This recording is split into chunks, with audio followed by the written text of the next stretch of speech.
Good evening, ladies and gentlemen, and welcome to the Danvers Zoning Board of Appeals. My name is John Bowner. I am the chairman.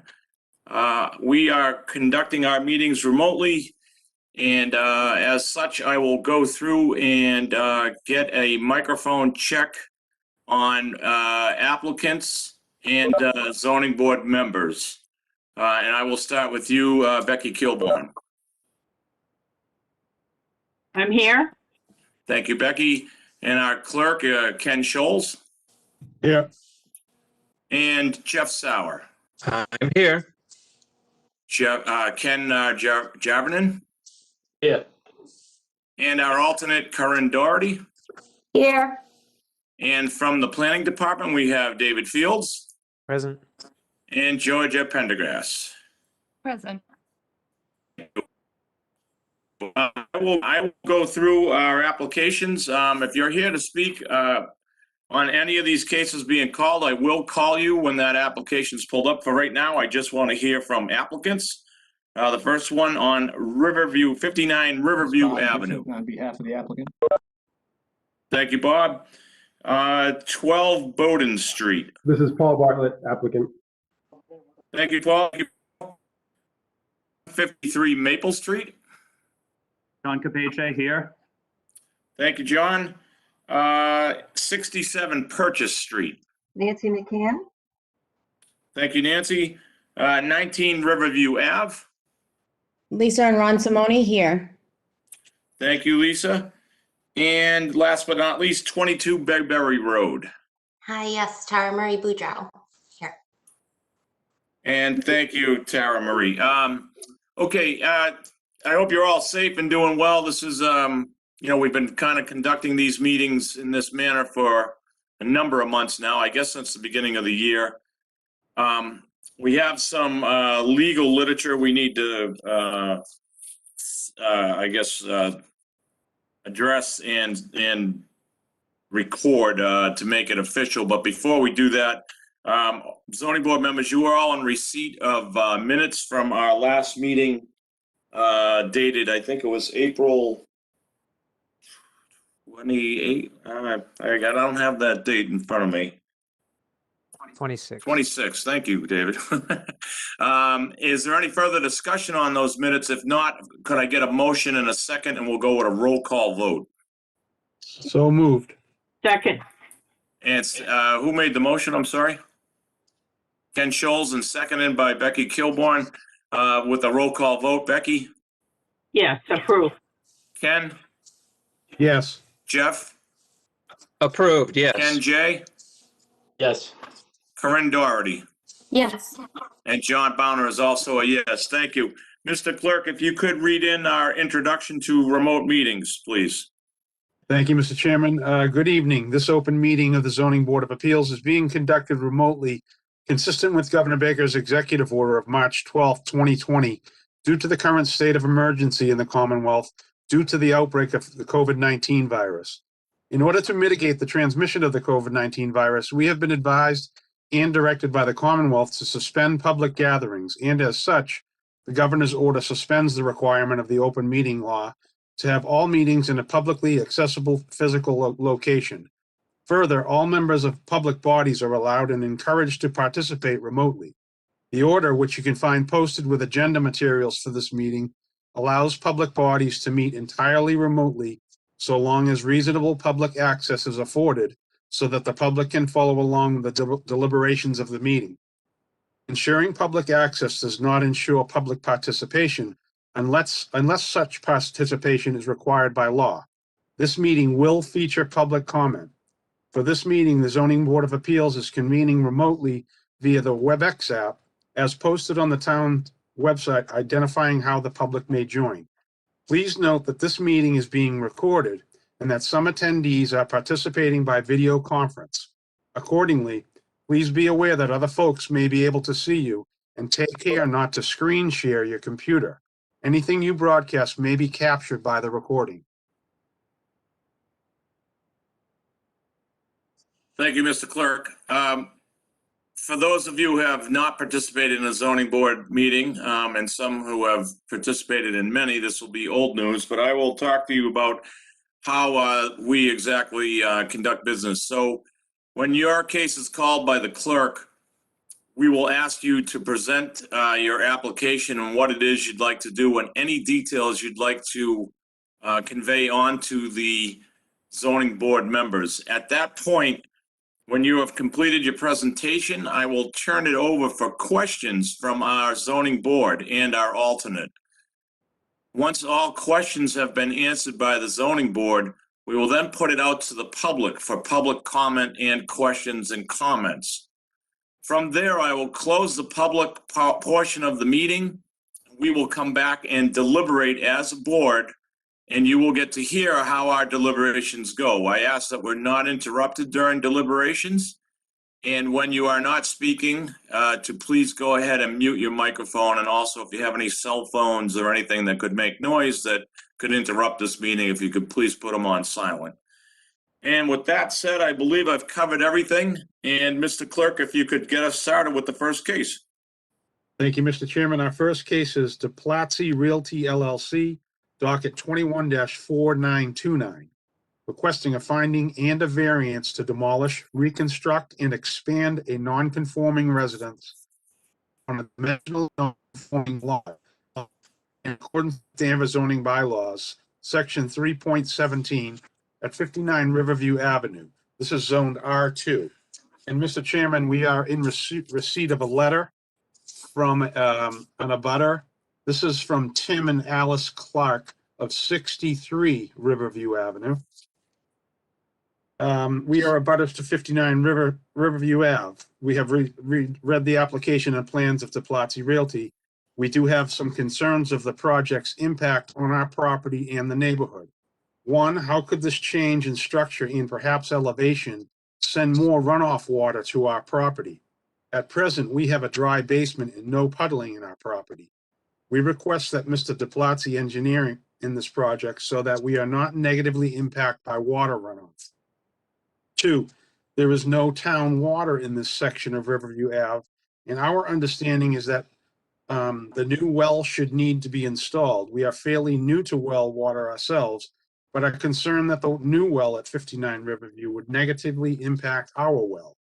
And three, this is a very small lot. A narrow section of Riverview Ave is a dead end beyond Jalbert, and there is a very little proximate parking on this site. We are concerned that with what little street parking we have will be taken over for the workers of this project. This will likely impact the guests, delivery drivers, mail, and any other trade services to our neighborhood. And four, beyond parking, we're concerned that contractor vehicles and deliveries will impede our access for our home, ourselves, and emergency vehicles. We request that Mr. DePlatzi present the neighbors with an acceptable vehicle parking and delivery plan while under construction. And that, again, that is Tim and Alice Clark, 63 Riverview Ave. Very good, thank you. And if somebody who's presenting on 59 Riverview Ave can go ahead. Great. Can I share my screen? Yes, you can. Okay. Please introduce yourself. So this is Bob Griffin of Griffin Engineering on behalf of DePlatzi Realty. And I hope you can all see the big blue box now. Can you see that? Yes, I can. Okay. So first I want to show you this 59 is the last house on second to last house on Riverview Avenue. So you're coming down from Route 62 here, and there's our locus. This is in the R2 district, as was mentioned. You can see it's kind of a long, narrow lot. I'm going to zoom in a little bit here. There's an aerial photograph. The lot's about 10,000 square feet in an area that requires 20,000 square feet. It has 50 feet of frontage or a 50-foot lot width at the street in a district that requires 125 feet. So it's certainly a non-conforming lot. When we look at the, here's some pictures of the existing house. So you can see here's the existing house at 59. It's in poor condition. This building to the left here is the garage. And I'll show you another picture of the garage in a moment. Here again, sort of a picture angled off looking at the building here. The lower left is a rear view. You can see there's a shed. There's actually a deck between the shed and the house behind. And here's sort of an angled view in the backyard. Again, you can see the deck behind the shed and the house here. Very poor condition and not habitable really in its current condition.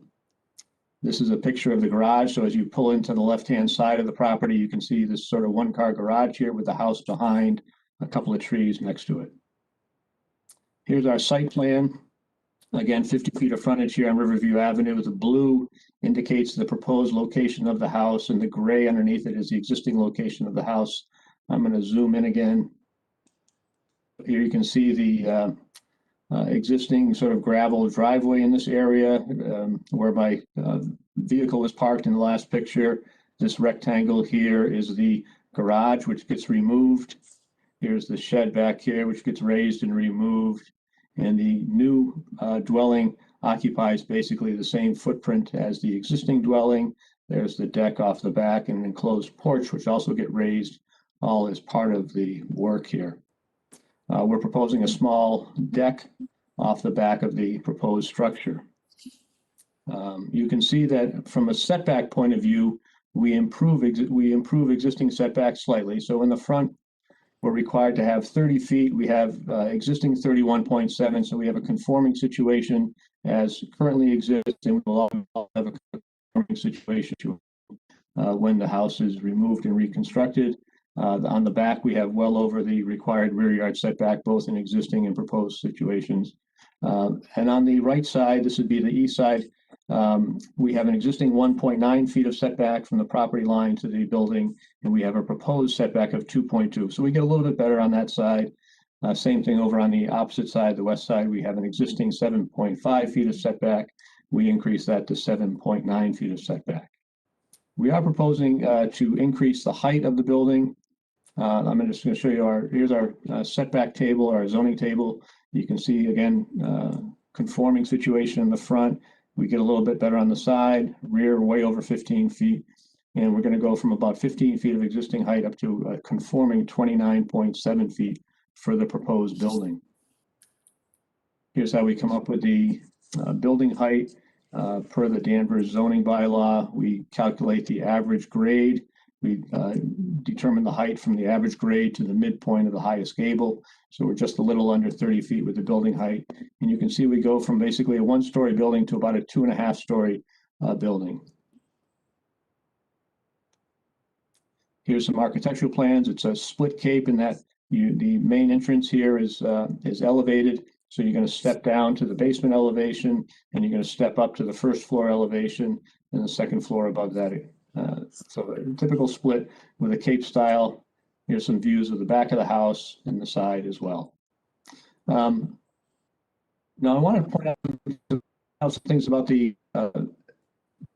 site. It is obviously a very narrow piece of property, but it's also in a flood zone. So the elevation 10 here is the 100-year FEMA floodplain. Sorry for that noise, but there's a train that just went by my office. Well, it didn't go through your office, Bob. Thank goodness. So we're going to raise the building up as compared to the current building. The current building right now is down at about elevation 9. We're going to raise the garage up to elevation 10.5. We're going to raise the first floor up to 11. And that's consistent with the building code. We're required to have all habitable spaces at least elevation 11 or higher.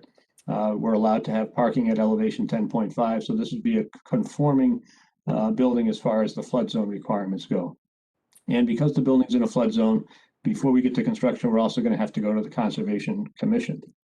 Now, in regards to the Clark's letter, which I just heard for the first time, I would point out that the garage gets raised, the shed gets raised, the dwelling gets raised. So we actually have less impervious surfaces after the raising of those buildings as compared to the current buildings on site. Now, we are proposing to pave the driveway, so there's going to be an increase in runoff, which will push out to the sewer line because our garage is push out to the street where the storm sewers and the natural drainage can carry that water away. And I assume that the Conservation Commission is going to have us look at drainage a little bit more carefully as well. It would not be unusual for, as part of a Conservation Commission application, to install some dry wells or things like that. on the property to receive roof runoff, but we did not show that and do those calculations at this point in time. In regards to the parking on the street, there is we have 30 feet of room here, and we have a good distance between the edge of pavement and the property line. So I think there's plenty of room to work and still maintain access to the park residence, which is on the lower portion of the page here during construction. And I think that, there's some beautiful houses up and down Riverview. They've all had plenty of work done on them, and we've all been, able to get past the construction crews during these types of projects. And so I think the same consideration that would apply to other neighbors will apply in this in the reconstruction of this property. The DePlatzi Realty Company has conducted many real estate projects, and they're familiar with cooperating with neighbors and doing their work in a manner that doesn't disrupt neighborhood travel. So I think we can manage that one quite easily as well. In regards to the water supply, we do anticipate drilling a well on the property for potable water supply purposes. We will have a pump station on the property to pump into the pressure sewer as the existing situation is. And so we will put in a new drinking water well, but we will maintain the sewer service for this property as well. And I think there's plenty of land down here at the end of Riverview Avenue to have several residential wells without people impacting each other's water supply. So that would be my response to their letter. So I just sum up in regards to our hardships. We obviously have a very narrow lot. We have an undersized lot. We're in a flood zone, so we've got some significant hardships here. We're trying to work within our constraints as best we can by putting in a very modest 26 by 36 foot dwelling. This is going to have a total of 2,500 square foot of living space. That's a very modest amount of living space these days. Slightly smaller building and slightly better setbacks than the current situation. I think this is going to remove really an eyesore for the neighborhood and end up with a significantly improved property. And with that, I'd be happy to address any questions. Thank you, Bob. Before I turn it over to the board, if you could just elaborate a little bit more on drinking wells and water and process, I guess. The neighbor has indicated that they recently put in one themselves. How is that process go forward, and is Conservation Commission involved with that? And how do you, as an engineering firm, go forward with drilling these wells and checking water samples? And just if you could elaborate a little bit. Right. So any work within the floodplain or within 100 feet of wetland resources requires Conservation Commission review and approval. Certainly, installing a well on this property is going to require Conservation Commission review, and the Conservation Commission would want to make sure that all of the work around the well installation rig is contained so that erosion can't get into the river during the construction of the well. Typical residential wells these days are deep wells, so they are 300, 400, sometimes even deeper than that. So they're reaching down into water-bearing strata. These are generally pretty large aquifers, and the well driller will typically seal the top 20 or 30 feet of this well so that surface water can't get into the well. So we want to be pulling water from very deep. The other advantage of having a deep well is that it provides a large reservoir. Many gallons are stored in that well, so that a typical homeowner, whether it's the DePlatzi residence or any other residence for that matter, has plenty of volume to handle sudden uses of water in the house. So you can run several showers, you can run the laundry, you can do all those things without running short. Even though the recharge rate of the well might be small, we can handle sudden fluctuations of water consumption without depleting the available water in the well. So that's we drill deep wells these days, both for purity and for volume considerations. And this property would still tie into public sewage, though, correct? That's correct. And we as we understand it, nobody ever installed a water main down here. I'm not exactly sure why. I think you have to go further up Riverview to get public water. In fact, you can see on our site plan here, the neighbor's well, this would be 57 is at that location there. Okay, and if you were to build this well outside of the 100-foot buffer, is Conservation Commission still involved, or how do you pick a location, I guess? Yeah, so I mean, we generally try to situate wells not too close to each other. We want to make sure that we're more than 100 feet away from any septic systems, should they exist. I don't think there are any septic systems down here. We want to provide a location that can be accessed reasonably for maintenance. It has reasonable access for electricity to get the electricity to the pump that's in the well, and a location that we can put up a well installation rig safely or without a whole lot of effort. And so I think, anywhere sort of in the front of this lot, probably, anywhere within 50 feet of the building would be a reasonable location. The Conservation Commission has jurisdiction over most of this lot. I can see that, there's a little bit of area here that's outside the 10 contour. But other than that, this little area here, basically the Conservation Commission is going to have jurisdiction over this entire project. Very good. Good. And so the well is not shown on the plan because I guess you address it after raising. Is that why? Well, it's typically not a ZBA issue, but we will, we'll show the well on the Conservation Commission plan when we get to that phase.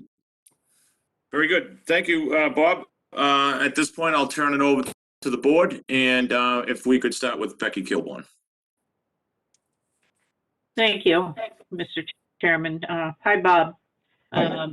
So I just want to confirm it's 3-bedroom, 2.5-bath house. Is that correct? That's correct. And then, is it being constructed by a contractor to be sold? Is that? Yes. Yes. Okay. Okay. And then just on the parking, it's a 1-car garage. Is that correct? That's correct. That's correct. Okay. And then how many spaces do you anticipate on the site, in front of the house? So we have a driveway that's probably wide enough to accommodate 2 cars side by side. We have 1 parking space in the garage, 2 on the property. Okay. And then we also have a little bit of room between the property and the edge of pavement here. You could put 1 or 2 guests in there as well. Okay. All right. So definitely 3 At least 3 parking spaces Yeah. on the site. Okay. That's all I have. Thank you. Thank you, Becky. Ken Scholes. Thank you, Mr. Chairman. I think the plans are good, Bob. What the only tree you're going to lose is that pine that's right on the corner of the. I think 2 trees. There's a tree in the driveway area here, and there's Right. 1 tree in front of the house here. Okay, and that's the only trees you're losing? Yeah. Perfect. I have no other questions. Thanks. Thank you, Ken. Jeff Sauer. I have no questions, Mr. Chairman. Thank you. Thank you, Jeff. Ken Jarvinen. So you're raising the current garage, right? And then you're gonna build another garage in the same template? The proposed building includes 1-car garage. Okay. So, but it's gonna have the same setbacks? Oh, is there an existing?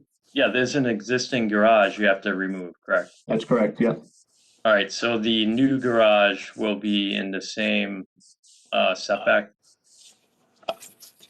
It'll be part of the new building. So the existing garage structure gets raised and removed. Oh, I Right see, now I that- see, I'm sorry. Yep. Yeah, it's in Okay, the got it. proposed building. Gotcha, I'm sorry. So that's gonna be removed and you got a new one, all right. And then the shed is totally gone. That's Right. correct. Okay, gotcha. No other questions. Thank you. Thank you, Ken. Corinne Doherty. No questions. Thank you. Thanks, Corinne. Bob, I did a site visit. Is this property currently inhabited? I don't think so. And so is this Realty Corp you're representing, do they own the building currently? Yes, they purchased it last June. Okay.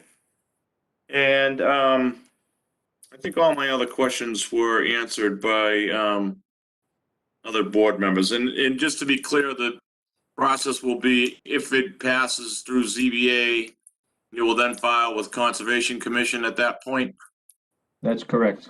And this is not subject to site review? That's correct. Planning? Okay. All right. Any other questions from zoning board members? Actually, I have one more point. I received a call from Georgia Prendergast on, I think it was on Friday or Thursday, and she explained that the variance that we had requested was unnecessary, that we were only looking for a finding. So we would respectfully withdraw without prejudice the request for the variance. Okay. So we just need a fine. Don't you need a variance for an existing non-conformance? So I was advised that because we are not making any of the setbacks worse, in fact, we're making them a little bit better, that the variance was unnecessary. And that was after looking at our application and the architectural drawings and the like. Well, the planning board knows better. I was just wondering. I Well, just thought that that's what we did. All right, cool. Thanks.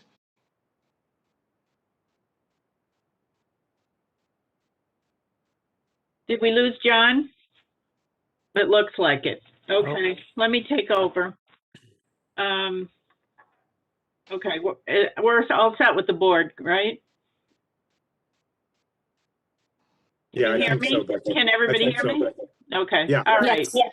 So we're gonna go to the audience. Is there anyone in the audience that wants to comment or ask questions regarding this application?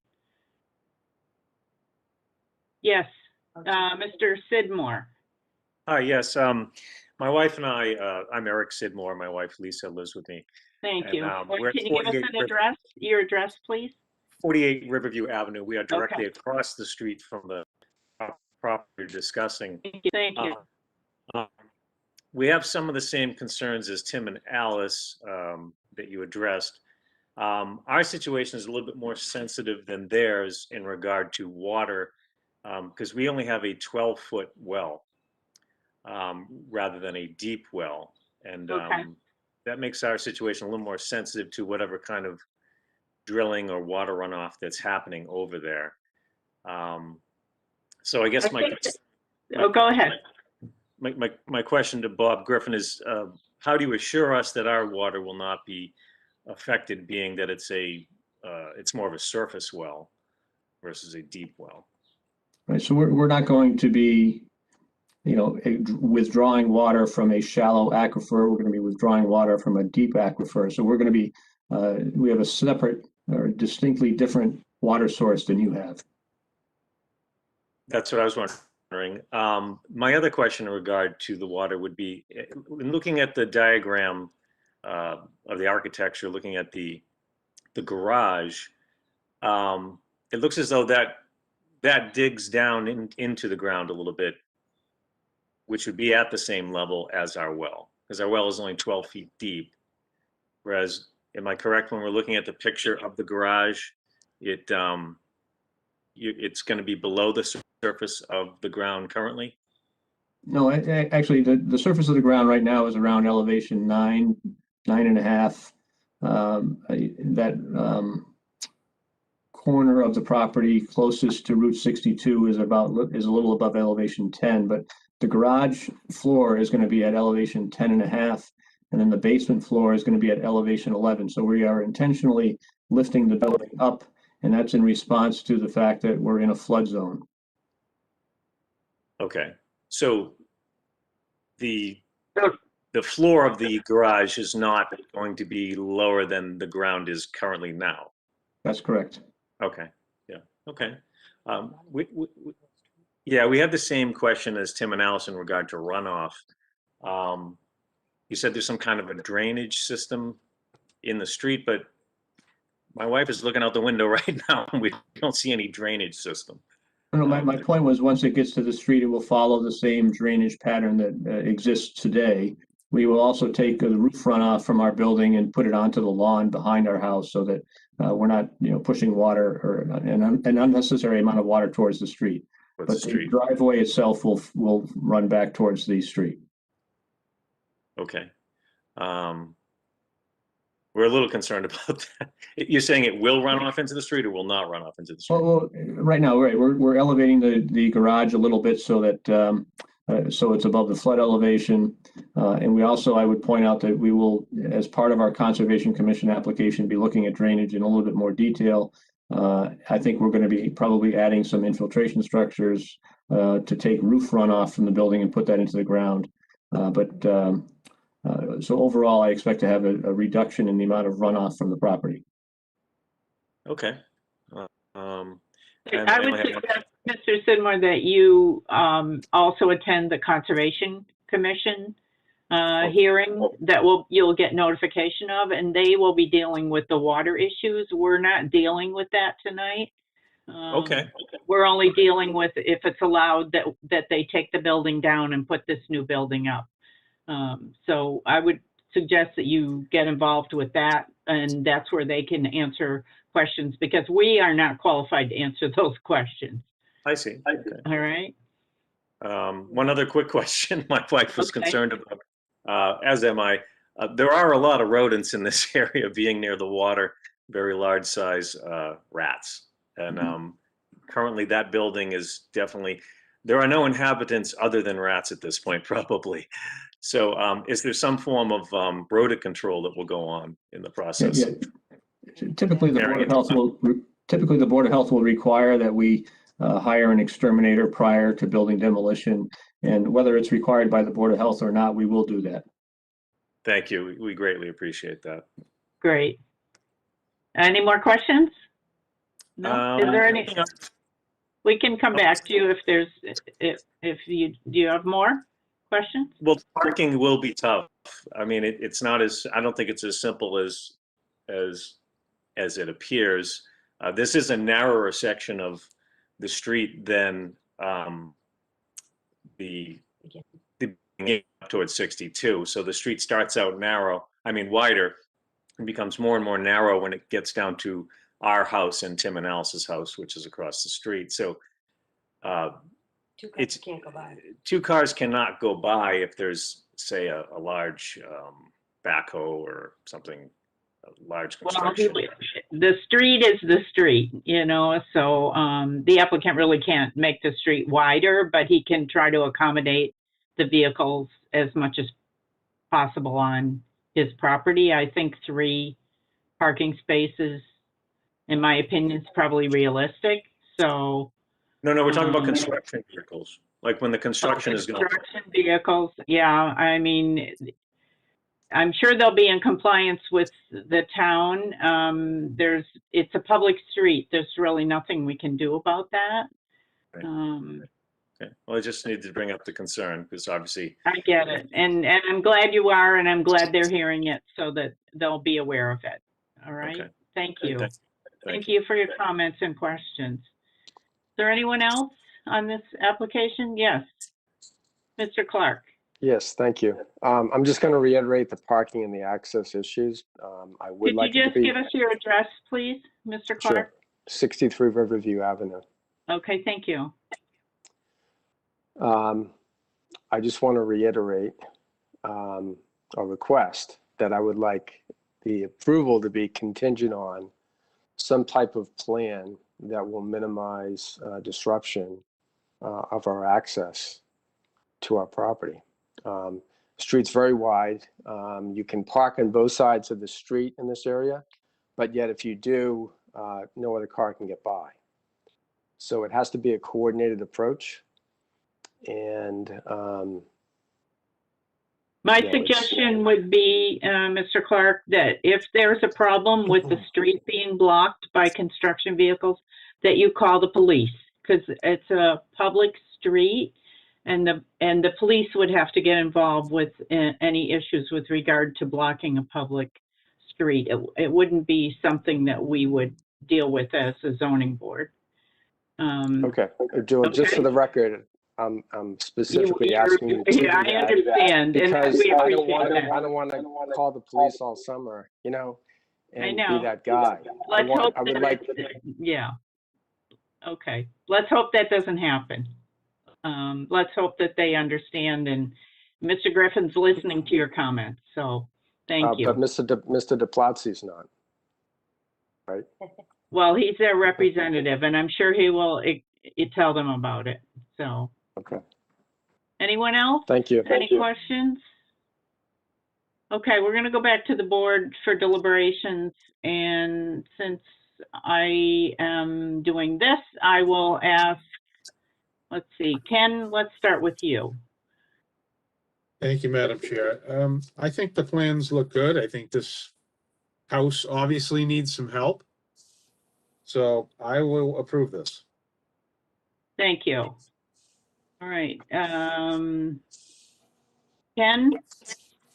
Jarvinen, please. I think it's Jeff Sauer, but I can go. All right, Jeff, go right ahead. Jeff. Yeah, I appreciate the fact that the applicant is trying to stay within the footprint of what was there before, but it's a lot of house for a pretty small lot. So I'll listen to the rest of the board and see what they say. Thank you, Jeff. All right, Ken? I'm in favor. I would approve it. I mean, I think it's like some other structures there are approximately as high. So for me, I think I'm fine with it. He's trying to stay within. He's actually getting the setback. They are getting the setbacks a little better. So I'm fine with that. I would approve. Thank you, Ken. Thank you. Corinne? I'm in favor of this project. I like the design. I think it certainly will be an improvement in the neighborhood. And I'm confident with the building inspector, the Conservation Commission overseeing this project that the neighbors' concerns will be addressed.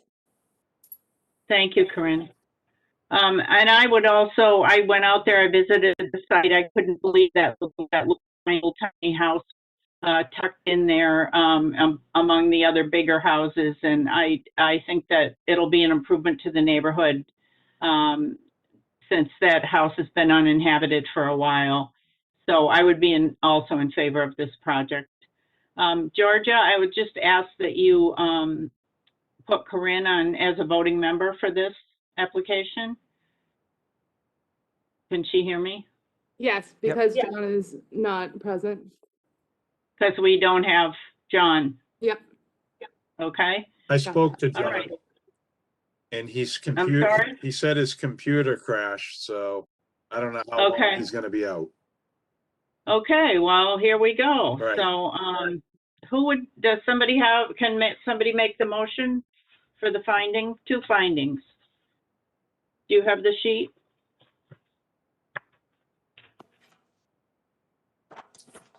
Or do you want me to do it? Oh, I'll do it. So this is a Okay, thank you. two-part finding. Yes. I'm please. gonna read this whole thing because the withdrawal of the variance first. Okay, The staff recommends the withdrawal of the variance requested as section 3.17 of the zoning bylaws, Mass General Law, Chapter 40A, paragraph 6, and the recent case of Bellata versus Zoning Board and Appeals of Brookline allows change to pre-existing non-conforming structures simply with a finding. That being said, part 1, move that the increase in gross floor area as shown on the plans and elevations submitted by the applicant is not substantially more detrimental to the neighborhood. can I have a second on that, please? I will second that. Thank you. I think, Becky, maybe we should vote to withdraw the variance as a separate vote, maybe? It's up to the planning board. Do we need to do that? You can do that, yes. I believe. Do you want to do that? Yeah, first? you could do that first, sure. All right. So I propose that we withdraw without prejudice the variance portion of this application. Okay, can I have a second on that? Okay, Ken, thank you. All right, so I'm going to do a roll call vote. Ken, Aye. Jeff, Aye. Ken, Aye. Corinne, Yes. and I would say yes. Thank you. That passes. All right, now we're going to vote on the first of the 2-part finding that Ken just read. Jeff, Ken, Yes. Ken, Yes. Ken J, Corinne? Yep. Yes. And I vote yes on that. Okay. And Ken, And the would you read the second part, please? Yes, second part, move to grant the finding in accordance with section 3.17 of the Danvers zoning bylaw to allow the reconstruction of the dwelling as shown on the plans as it will not be substantially more detrimental than what presently exists. I will second that. Jeff, thank you. All right, and I'll do the roll call vote. Jeff?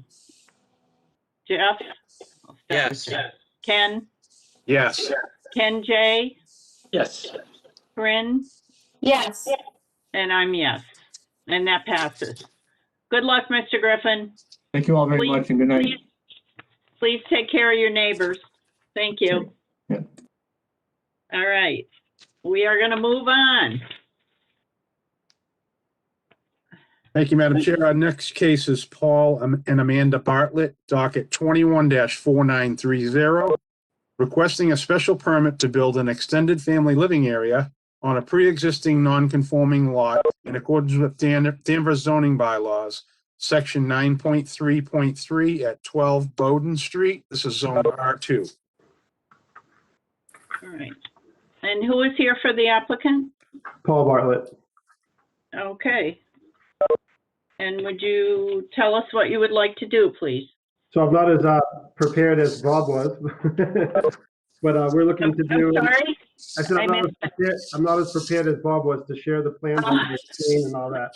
That's fine. We have the application in front of us. So we're proposing to build an extended family living area under the section 93 for the zoning board.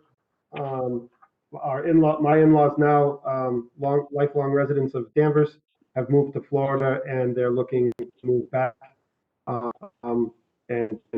we're hoping to put a 25 by 30, 750 square foot addition off the side of our residence. Okay, thank you. Mhm. Is there anything else you want to tell us? Just looking at if you guys look at the drawings, the setbacks, there's 27 and a half feet to the left of the Yes. property. It'll connect to the existing house and we will share a community laundry room. So that'll be the entranceway to our living area. The setbacks from the street, 33 feet to the addition, which is basically what the setback is now. And from the back, we have 81 feet. We'll have to go in front of the Conservation Committee for that because we're close to the wetlands in the back. But that is all I have. Okay, so I had, just before we go to comments, I have a question because the floor plan that you submitted, this floor plan, is this the floor plan for the EFLA? Extended family living area? The one that says floor plan? I believe, let me just get to it. I have it somewhere here. Foundation plan, the cross section. You gave us two plans, one that says current living area and one that says. Yeah, the floor plan, Floor plan. the one that you showed, yes. So it'll be a one bedroom with a bath, kitchen, and a little foyer, shared Okay. living room / dining room. Okay, so my confusion just before we move forward. Oh, John's back. The plan, the site plan says 25 by 30. Yeah. Which is within our guidelines for an extended family living area. Yep. But the floor plan that you submitted is larger than that. It shouldn't be. I mean, I didn't do the drawing, but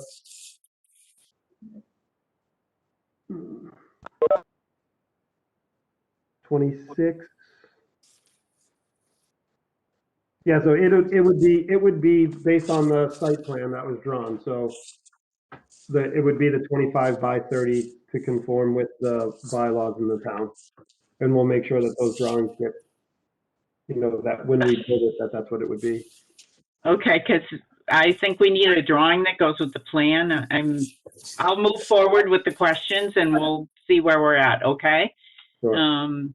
All right, sorry about that, but I couldn't make it match myself. All right, John, are you back? I think so. Can everybody hear me? Okay. It wouldn't be a night if my setup here didn't crash, I guess. All right, I'm going to go to Corinne to start with questions, please. I have one question. I'm looking at the floor plans and it has the area at the bottom and it says 780 square feet heated, 360 square feet unheated for a total of 1140. Do we, maybe this question's for David, do we include unheated spaces like porches in the square footage for the EFLA? I don't believe unheated spaces are counted, but I'm trying to open the application as you discuss. Does this go back to the discrepancy between the site plan and Even floor the plan? heated space is too large, so Yeah, I was it about doesn't to match. say 780 is oversized. It's 26 by 30, I think. Does that Right. sound right? Yeah. Yeah, it's 26 by 30 and he's proposing 25 by 30. Mr. Butler, do you happen to know, is the rear porch what's being shown as unheated, or what is? I think that's what's being shown as unheated, yes. Okay, so that should, oh, we have a plan up. Thank you, Georgia. That should be okay, but there is the discrepancy with the square footage for the living area. So it would be the 25 by 30, and then we'll just have to get the drawings to show that, I guess. David, I do believe it's a requirement for the building permit for the EFLA that the floor plans are shown, and I believe they will compare the site plan to the floor plan and the same discrepancy that Becky had. So for the applicant, those floor plans will need to match for the building permit to be issued. That's correct. Okay. Okay. So Corinne, so do we have a definitive answer on the unheated? I believe Mr. Bartlett's saying it's the rear porch. It was the rear porch. But I actually think it's the rear porch and the screen porch. Yes, it looks like it. Yes. It's all of this. Right, the whole back. Yeah. Yeah, which is all the porch, right? So that whole area across the back. The rear porch and the screen porch.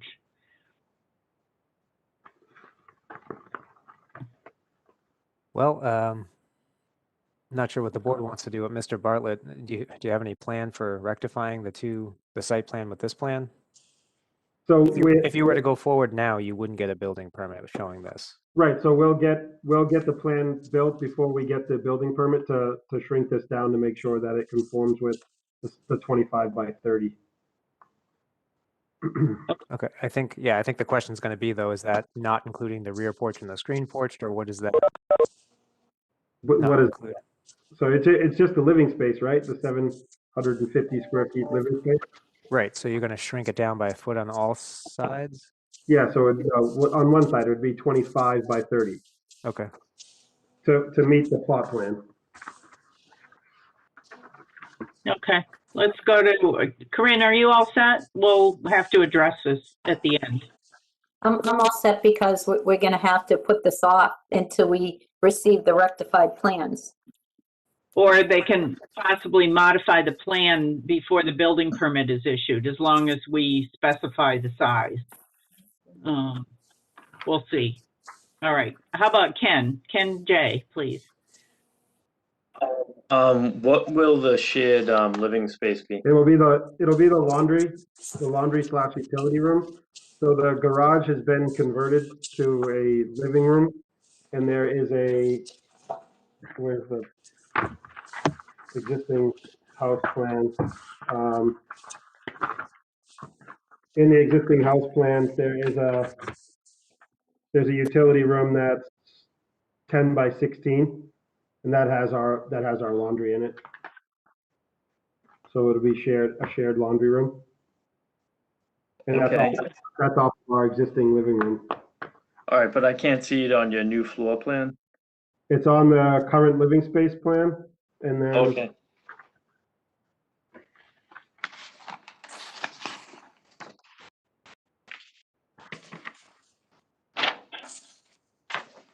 Well, it's there. So you have shared living space in the laundry room. Yeah. Okay. All right. Yeah. Yeah. I see. 10? Yeah. All set. Thank you. Okay. All right, Jeff, please. I have no questions, thank you, but I do share Corinne's concern that we vote on the right plan. Okay. Ken, please. No questions. I'll wait for comments. Thank All you. right. John, please. And thank you, Becky. So if it's my understanding, we need a detailed floor plan that matches the plot plan, and we don't have that. I think that's been clear.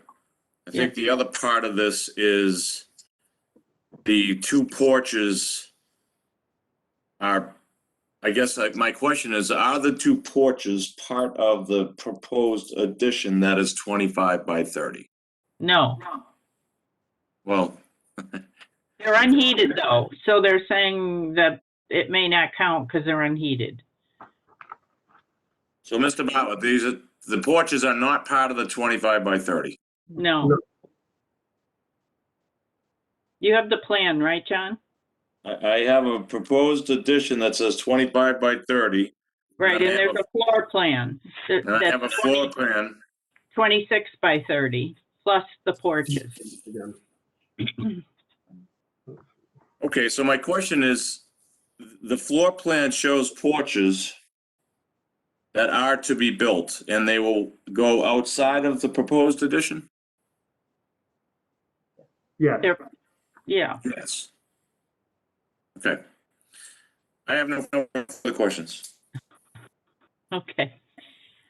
All right, I don't have any further questions either. I understand what's happening here. All right, let's go to the audience unless the board has any other questions. Is there any audience members that have questions or any call-ins? No one. Okay. We're gonna go back to the board for deliberations. Corinne?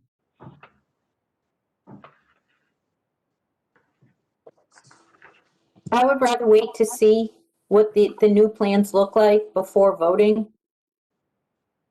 It's 1 foot, yes? You want a new plan? Yeah, well, yes, I think we do. I think we need to see the plans. Okay. All right. And where else are we? Ken J.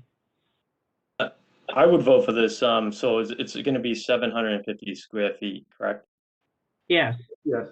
All right, yeah, I would vote for that. As stated, the new plans have to be issued, and they will be issued as per that. As long as we have a stipulation of 750 square feet, then I would vote for it. I guess, yeah, I guess the plot plan also doesn't show the porches, so that's another issue. Okay. All right, let's go up to Jeff. Jeff, what? Yeah, I think this application is very confusing. The plot plan doesn't show the porches or the right size. The floor plan doesn't show the new part of the building and the old part of the building at the same time. So I would prefer if the applicant fixed the plot plan to show the porches, and in the floor plan showed the old space and new space married together so that we can see the common area and so that the building inspector knows exactly what's, going to be built. So Okay. I would prefer that we move on to next meeting with this. Okay, thank you, Jeff. Ken? Thank you, Madam Chair. I agree with my fellow board members. Mr. Bartlett, I would suggest to you on the new floor plans, I wouldn't put unheated areas and stuff like that. It's just more confusion. Because if you look at it, it says 1140 square foot under roof. Don't even include that because it's just more confusion for the board. But I would vote for the 750. Okay. Okay, thank you, Ken. John? Yeah, we've been, this has happened in the past where we didn't have a clear, detailed floor plan. And I am not in favor of moving forward until all this is cleared up. And we have something in front of us that is clear and concise that we can vote on. I would move that we ask the applicant to ask for a continuance to our May 24th meeting, if that's enough time to get this all squared away, so we can vote on something solid. Okay, Okay, thank you. I feel the same way. I think it's, I would have been okay with just saying that it needed to be 25 by 30 and adjusting the size, but also the plot plan doesn't match. So I think that's a problem. With regard to marrying the old part of the house and the new part, I mean, we just really need to see where it comes together. We don't need to see the entire old house, older house or original house. We just need to see how they're gonna match up. So, and the plot plan doesn't suffice that, but it's gonna be to the left side of the property. I think if you're telling us it's gonna attach to the utility room, that's where you're saying? Yeah, well, to the whole left side of the house, it'll be the left side of the house, and then there's a utility room there where the old garage used to be. Okay, so the front of the house is gonna be exactly where the front of the, House is now, it's just gonna extend the front of the house, you know, another 20, actually, it's 25 feet. Oh, 30 feet over, I'm sorry, it's gonna extend the length of the house by 30 feet and back 25 feet. okay, so Mr. Bartlett, your floor plan also shows a front porch? Yeah, I don't know, my father-in-law got these drawn, so I'm kind of being thrown to the wolves here. His So vision- we've got a front porch, then the extended family living area, and then a rear porch with a screen porch. So I guess what we would like you to do is to identify exactly where the 750 square feet is Yep. and how that's going to match up to your existing house. So would you be okay with us extending this for 2 weeks I don't and think- giving I you don't a think that's not gonna be enough time, I don't think, to get the drawings redone, so, I'll have do to, you want more time than that? yeah, it'll have to be, Madam Chair, our next meeting after May 24th is June 14th. June 14th. Yep. Is that all right with you? yeah, that should be enough time. Okay, so if you have any questions, deal with the planning board and they'll help you sort this out. Georgia Okay. was helping me on this, and she said she would step in and help us through this process, but I thought we were all set, but I will get the drawings, have him get the drawings redone and get them over to me. Okay, so we would like them the Tuesday before our meeting, which somebody give me a date here. June 8th? June 8th. Try to get them to the planning department by June 8th so they can get them to our houses. All right? Sure. So we have time to come back out and drive by and look again. Okay, Yeah, Madam Chair, Right? Yeah. Becky, it would be nice if that plot plan showed those front and back porches and the updated setbacks, including those porches. Right. I'll just probably have the porches eliminated to alleviate that issue. So the porches will go away. Because Well, if you want the porches, if you want the porches, that's fine, you know, put in what you want. We'll just probably. Yeah. So, Well, we don't need to approve the porches. We only need to approve any setbacks. So, all right. So can I have a motion to continue this to June 14th, please? Madam, I propose that we continue till June 14th. In a second? Ken, all right. Thank you. Roll call vote. Corinne, Yes, continue. Ken J, Yes. Jeff, Yes. Ken, Yes. John, Yes. and Becky is a yes. All right. So we'll see you in a month. All right. Thank good. you. right. All right. Good night. All right, John, go ahead. Let's hope Oh, it yours. sticks. I'm sorry to backtrack here. I just wanted to understand what happened with the 59 Riverview. Was that That was Yes. approved. that was With approved? And we voted, Corinne voted for you instead of you. All right. Very good. Thank you. Mr. Clerk, if you could move us forward, please. Thank you, Mr. Chair. Our next case is GNC Investment LLC, docket 21-4931, requesting a finding and a variance to demolish, reconstruct, and expand a non-conforming two-family structure in an undersized lot in accordance with Danvers zoning bylaws, Section 7, Table 2, and Section 3.1 at 153 Maple Street. This is zoned R1. Thank you, Ken. And if someone could please present on this project. Sure thing. Thank you, Ken and Mr. Chairman. My name is John Capeche. I'll be speaking today on behalf of my dad, who owns the property. And if I could share my screen. Yeah. Sure, go ahead. Okay, just a moment, please.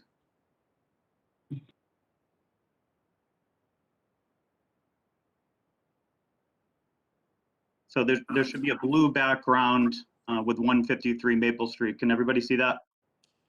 I can. Okay, perfect. So yeah, in summary, the basic idea is to demolish the existing two-family structure and build a new two-family. At the same time, we'll be centering it, and I'll discuss that a little bit more later on with reference to plot plans.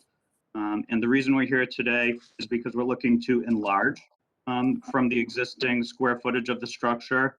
And it's my understanding, because it's on a lot which is just under 10,000 square feet, it was the building inspector's recommendation that we would need to reapply to get, even though we're demolishing a two-family and putting a new two-family, we need to present, to the board what our plans are.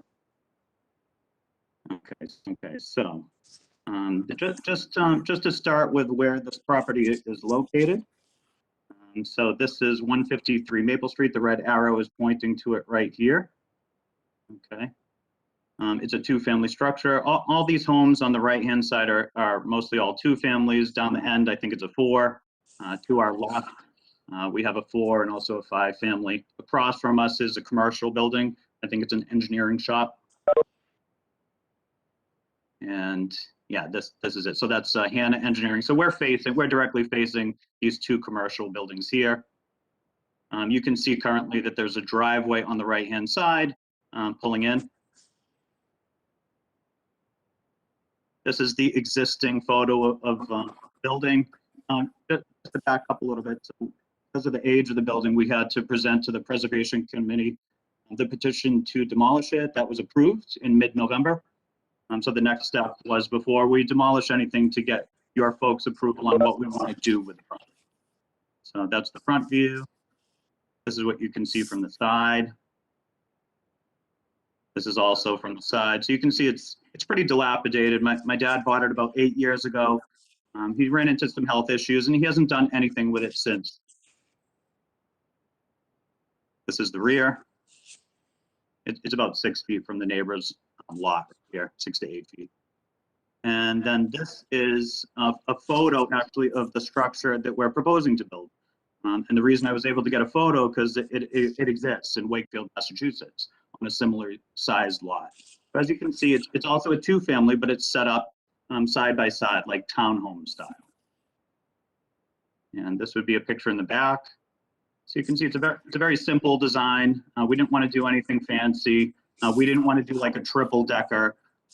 We're just trying to keep it, between the height and width and everything, kind of keep it so it didn't disturb too much of what was going on. And then as far as the positioning, this screen here kind of shows you where the existing building is. So you can see it's on the left-hand side. It goes over the current setbacks in the rear and then towards the street. We're going to correct that with the construction of the new one. So we'd like to relocate it and center it and have it within the current setbacks. So this is the proposal. We're flexible with it. This was just kind of our thoughts, enough to kind of center it, get it within all the setbacks, and have enough room in the front for a driveway and whatnot. There is a tree located right in the front here and a sewer drain. I would have preferred to have the driveway come right up the middle, but to not disturb the sewer drain. I don't know what's going to happen with the tree. We're going to keep it to the towns. So this just shows the current driveway and reusing the entrance to be able to access these two units. So a little bit about the differences in size. So the current The structure is just under 2,800 square feet of living area. The structure that we're proposing is just under 4,500 square feet. That includes both units. Looking at that number of 4,500 square feet, you can't really see it in the house. And the reason is because there's living area up on this third floor, which you can actually see in the plans of the building. So if I'm moving along too fast, please let me know. I'm probably a little bit nervous. I don't do this every day. So this is the plan. Sorry, it's sideways, but this is kind of the elevation drawings. The height of the building is going to be about the same as what we have now. This is coming in at 2810. I think we're at like 27 feet currently. And what I wanted to show you was that this third floor actually become usable space. So there'll be, I guess they're calling it a bedroom on the third floor here. Yeah, so there's two large rooms on the top, which we currently don't have. Okay. So that kind of concludes my basic summary. If I missed anything or whatnot, just let me know. Otherwise, I'll let someone else take the floor. Very good, Mr. Capisci. Thank you for the presentation. I am familiar with this property as I did look at it as part of the Preservation Commission. That's right. I guess just before I turn it over to the board, so this is 4 bedrooms each? They're actually 3 bedrooms each. I think it's a 4 on my drawing because one is like considered an office. So that they are 3. Sorry, I keep on going to that. They are actually 3 bedrooms. If you see on each side, we have 1, 2. There's an office here. So I have to correct my drawing. That on the top is actually a 3rd bedroom. So we have 1, 2, an office, and then on the top is 3. Okay, I don't know why this will come up, but I don't see any details around parking, although I do see garages, so I will let the board ask about that. But I believe we'll start with you, Becky.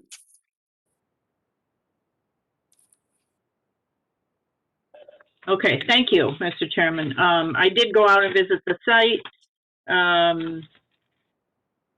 Yeah, I guess we're gonna have, because it is fairly close to the street, I guess there would be a question about parking.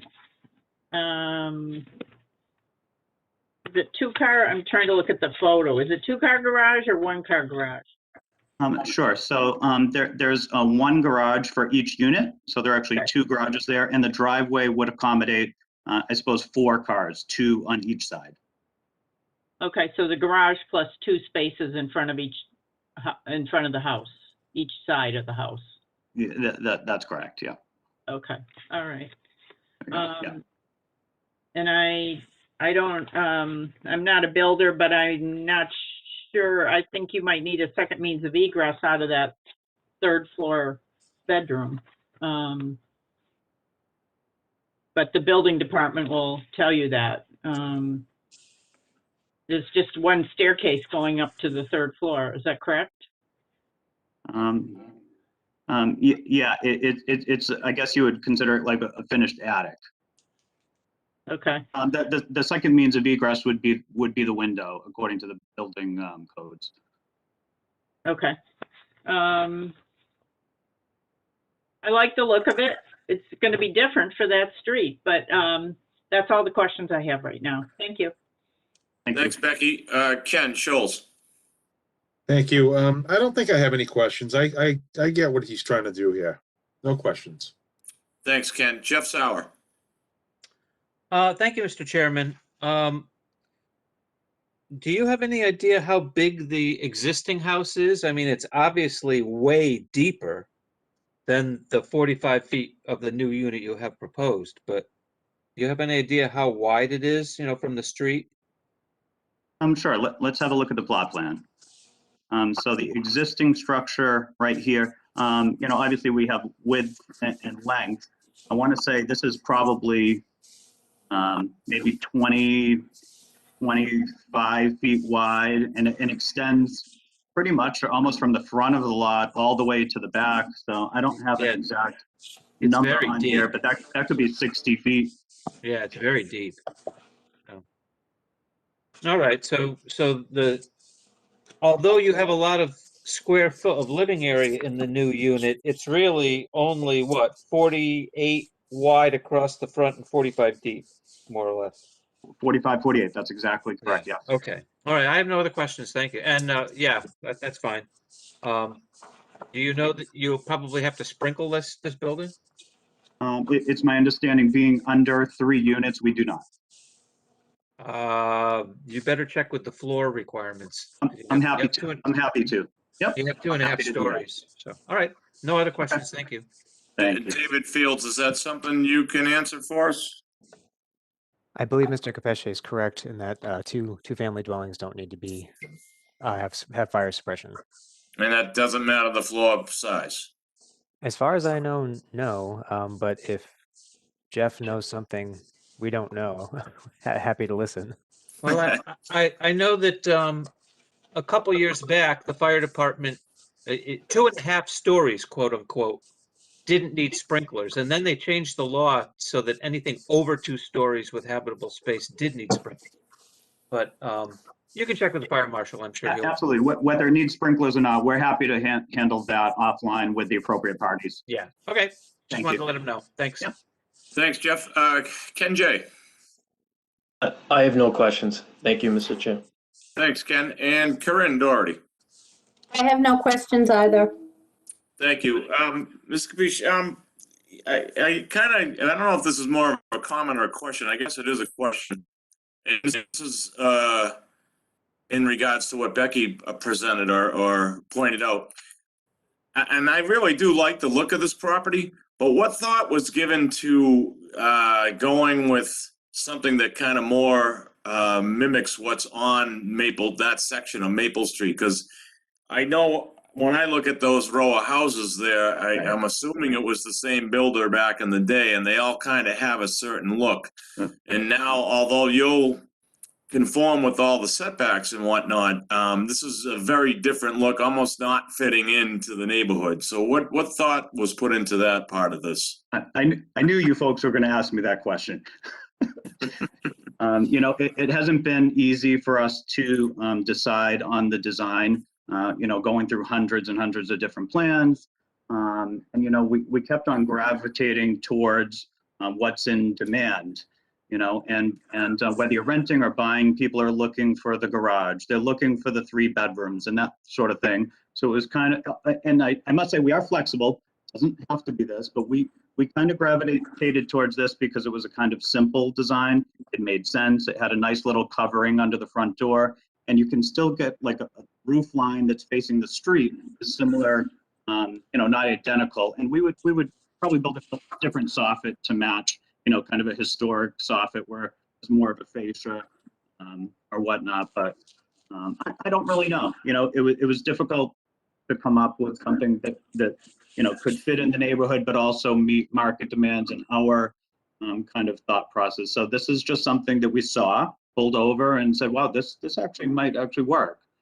So that's why we're here, really. If it bothers anyone, or if anyone thinks that we shouldn't do this, I guess now's the time to speak.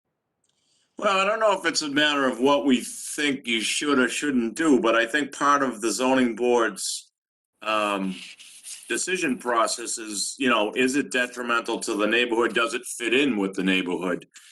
I don't know if this look fits in with the neighborhood, but that's just an opinion on my part. But I just want to be clear. So we're looking for a variance because we don't meet the minimum lot area. Yep. And we're looking for a finding for the demolition and reconstruction because it's a John, we're not non-conforming. looking for a variance. Excuse me, could I interrupt you?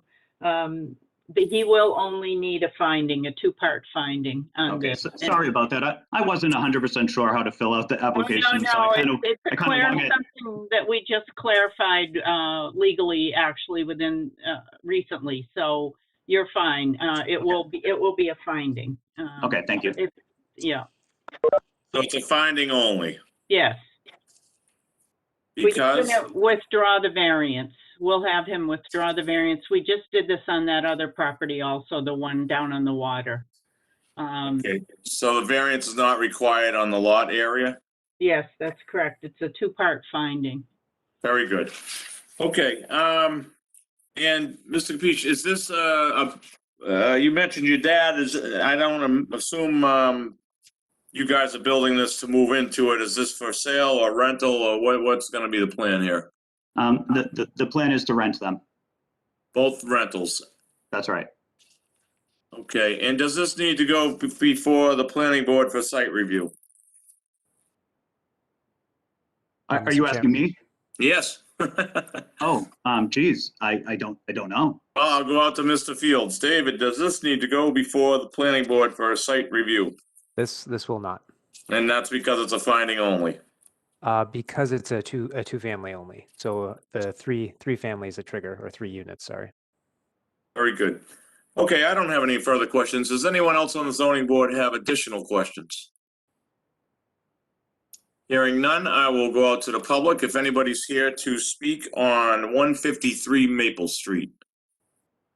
I am. This is Just if you Delia. could identify yourself and your address and go forward. Sure. My name is Delia Stanley, and I live at 149 Maple, which is directly next door. Thank you, Delia. Go ahead. What would you like to ask? Well, first, I am happy that they're doing something finally with this property. It's been abandoned, kind of in disrepair for a long time. So I am grateful that something is going there finally, or that there are some plans. I only have 2 small concerns. And the main one is the positioning of the current house that is on there now. It is very, it's on the other side from where my property is. So this brings it substantially closer to my property, and just, I have privacy concerns with how close it would be, and if there are any windows on the side, because my kids' bedrooms and our kitchen are all on that side. So I just have concerns with privacy as far as how close it is. And then the only other issue is, if it were to be there, I noticed that there were some HVAC, AC or whatever units in the plans. I'm not sure if that will translate into actually happening, but if they are there, I'm just concerned about noise with my being next to my backyard. And those are my only 2 concerns. Very good. Thank you. Mr. Capiche, so the I can't see the drawing. It's too small, but what is the right setback and what is the left setback? Sure thing. So on the right-hand side, which is next to the neighbor that just spoke, I have the house at 16 feet from the lot line. The setback is 8, or the requirement is 8, and we're at 16, so we've doubled that.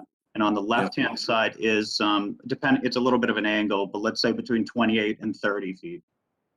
And the reason we pushed it to the right. Any ability to move this whole structure to the left to kind of balance that a little bit? Instead of 30 on one side and 16 on another? Yeah, so the reason that we've brought it a little bit to the right is for 2 things: to get it closer to the driveway, and because, I don't know if you can see it from, hold on, let me try to get the appropriate photo up. It's on a hill, it's built on a hill. So on the left-hand side, you can see it's probably 4 or 5 feet higher. Being that we have 2 garages, we're trying to keep those as close to the street level as possible. Otherwise, we would need to dig this up, level it all, and then put a retaining wall on the left. We're currently already experiencing some water runoff from our left-hand side neighbor, which we're going to try to correct with the, with the retaining wall and whatnot. But we basically placed it at this 16-foot away position for those reasons, trying to get it away from the hill and whatnot. I don't really know how to respond to that as far as privacy. If you look at all the houses on the street going down the line, they're all actually almost identical.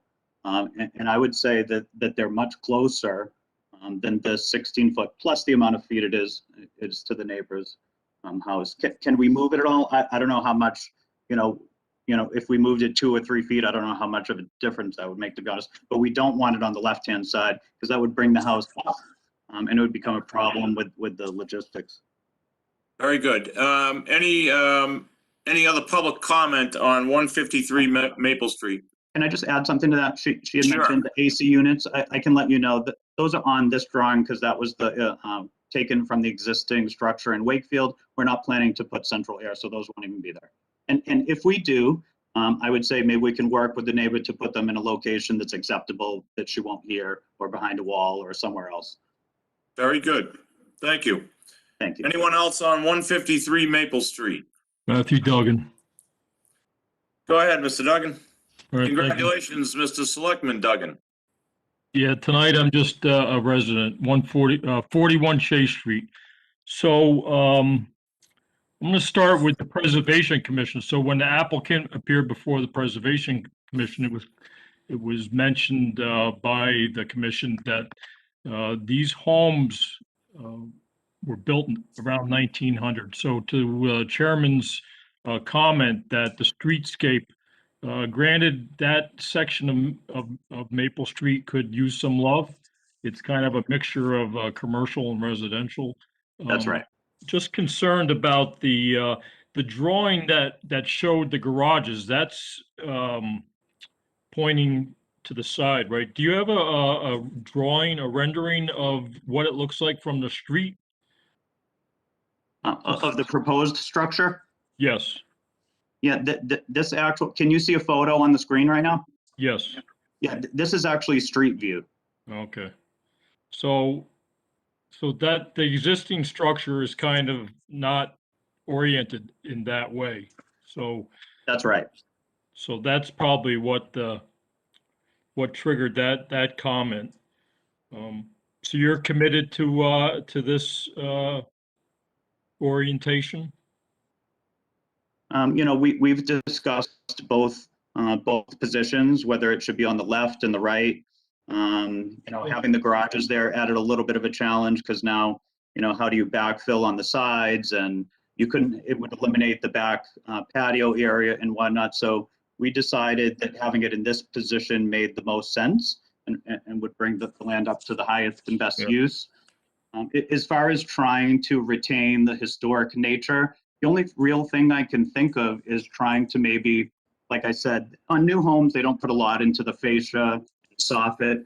We could make that deeper to match neighbors. We could also do things like making fancy trim on, I don't know what you call it, but architectural trim over the windows to try to give the home some type of historic feel. Like the corner boards, instead of 6 inches, we could look at the whole neighboring. If they're 10 inches, we'll make them 10. Like, so accents, I guess, is the best I can put it. Yeah, if you could try architecturally just to mimic the detail that are on the structures that are close by, I think that would go a long ways towards softening the impact. You know, that's right. And you see contractors do that. I know there was a project around School Street that the contractor was really, it looked like a new construction. He did a great job, you know, with the details, like the corner boards and trim above the window and the soffit size. So it actually looks like an old house, but it's brand spanking new. And that's what we want to do here. Yeah. All right. Well, unfortunately, and prior to your ownership, that this building was allowed to go into disrepair. So it's unfortunate that it has to be demolished. We never like to see that happen. Just one last question. The curb cut, are you using the existing curb cut? Yep. So our plan is to use the existing, that's correct, right here. Okay. And then I see that the asphalt driveway there, right at the front boundary there. So there's no room there for any type of plantings to kind of soften this from the view from the street? Yeah, actually, right in the front here. I don't know if you can see it on the drawing, but I see your cursor. Yeah, we've allowed for a couple feet. Right now, there's a rock wall. You know, so what I'm thinking, we're going to bring this lower to street level.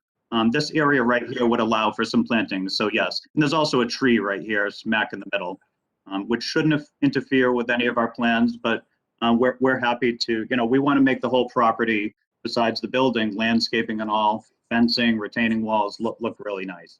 Okay. And can you just remind me, this wall that you just mentioned, that stone wall, isn't that kind of replicated on the adjacent properties? Do they also have the retaining walls? So it kind of starts, it starts from, I guess, 6-inch height right here. See the stone thing? Yeah. And then it makes it, yeah, it makes its way up to the left, towards the left-hand neighbor's wall, which probably ends up being a height of 4 feet. Right. So that wall kind of is appealing to me, from a historical perspective with the granite caps. That, I don't know if are you planning to remove that and just have this, the ground just come down right to the sidewalk? Yeah, I'll be honest, the condition that it's in, it's in pretty major disrepair. Our plan was to remove it, yes. Yeah, okay. All right. Thank you for that information. I'm all set, Mr. Chairman. Thank you. Thank you, Mr. Duggan. Any additional comments on 153 Maple Street from the public? Hearing none, I will come back to the. I sorry, got a quick question here. Stu Hudson, I'm a condo owner at 155 Maple Street, right next door. Very good, Stu. Go ahead. Thank you. John, thank you for the presentation here. I'll echo the comments of the other neighbor, excited to see some movement with this property. And so I appreciate all the effort that's gone into it so far. Just had a couple questions. You started to talk about the kind of the down side hill slope of the property. And That's right. so could you just elaborate on kind of what will be remain and what will be leveled off as far as part of that plan? Sure thing. So this is obviously an image of the existing structure, so it'll end up being moved to the right and positioned in the center. The idea would be to try to level out the best we can this hill right here, and then build a retaining wall on the left-hand side with some appropriate drainage, because there is a good amount of water coming from this sidewalk, which the neighbor, are you directly to my left or the next one? Yeah, directly to the left there. Right. So is that little sidewalk right there, is that owned by the town, I was told? Or? Actually, I can't speak to that. Yeah, well, I heard one of the neighbors there said that little stretch right there is owned by the town, but that might not matter in this case. So the idea would be to try to level up and on the left-hand side, put a retaining wall, to answer your question. Okay. It's currently a retaining wall at the back, but we would just wrap it around. Okay, thank you. And then on your overhead plan view, I'm just curious about the proposed driveway, and it looks like it might be a challenge to turn around in that driveway. And does that put it so that you're backing into the street to get out? And not that it matters either way, I'm just curious how tight that is. It looks tight to me from this plan. Yeah, I guess it would depend how many cars are in there, are actually parked in there, but it's about 28 feet from the side to the top. I guess if you remove this 2 feet here, it's about 24 feet. So I guess depending on how many cars are in there, you should be able to do kind of a 3-point back and then go forward. You know, the existing plan has the existing property has the driveway kind of running all the way up and over to the left.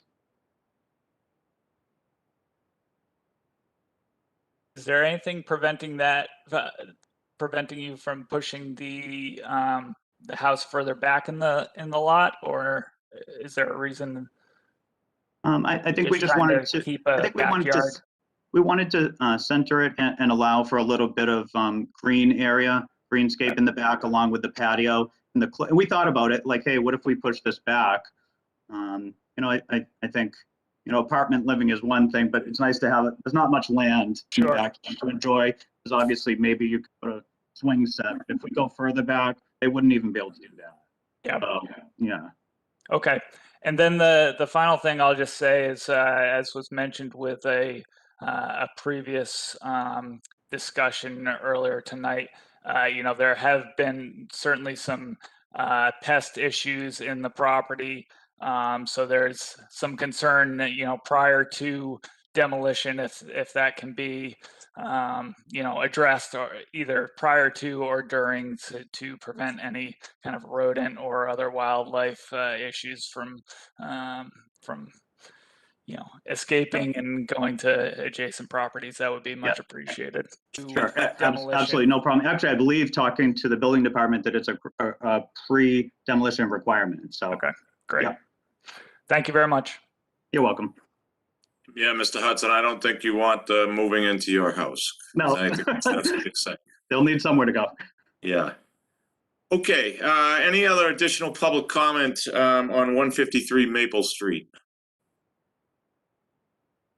Hearing none, we will come back to the board for deliberations. Before we do that, Mr. Capiche, I just wanted to ask this additional question, and this is to Mr. Hudson's point.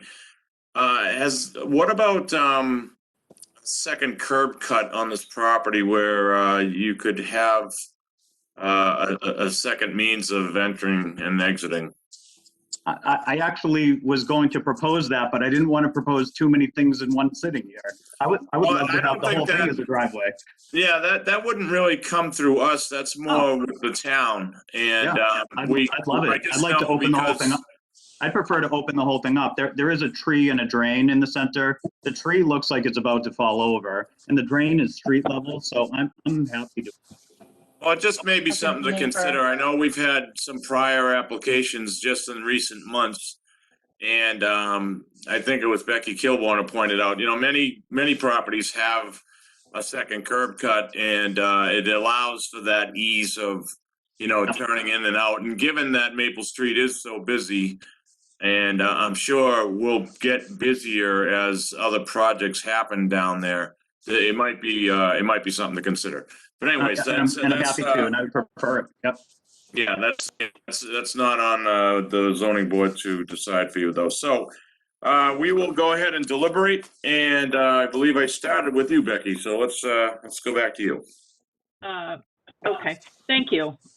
I agree with you, John, that a circular driveway might be better, either that or pave further over on the left side and create a couple parking spaces on the left side.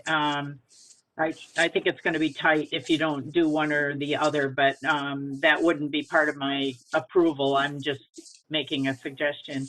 I think that it is a little stark, but I think once you get all the landscaping done and you pave the driveway and maybe put a couple details on the building, I think it'll look great. And it will probably appreciate the other properties in the neighborhood will also appreciate based on the new construction. So I would be in favor of this, and I thank you for your proposal. Thank you. Thanks, Becky. Let's go to Ken Scholes. Thank you, Mr. Chairman. I like the proposal. I like that the building is centered in the lot. Obviously, that original building was built there way before zoning, so I think it looks great. I mean, everything should be, we don't have to keep everything archaic. I mean, I think the design is good. I think the front looks good. And like Becky said, you get some trees and shrubs and stuff in there. I think it's going to look great. I would vote for this. Thank you, Ken. Jeff Sauer. I will vote for this. Thank you, Jeff. Ken J. I would vote for this also. I like it. Thank you, Ken. Karen Doherty. I will vote for this. Thank you, Corinne. I too will vote for this. As I said, I sat on this as part of the Preservation Commission.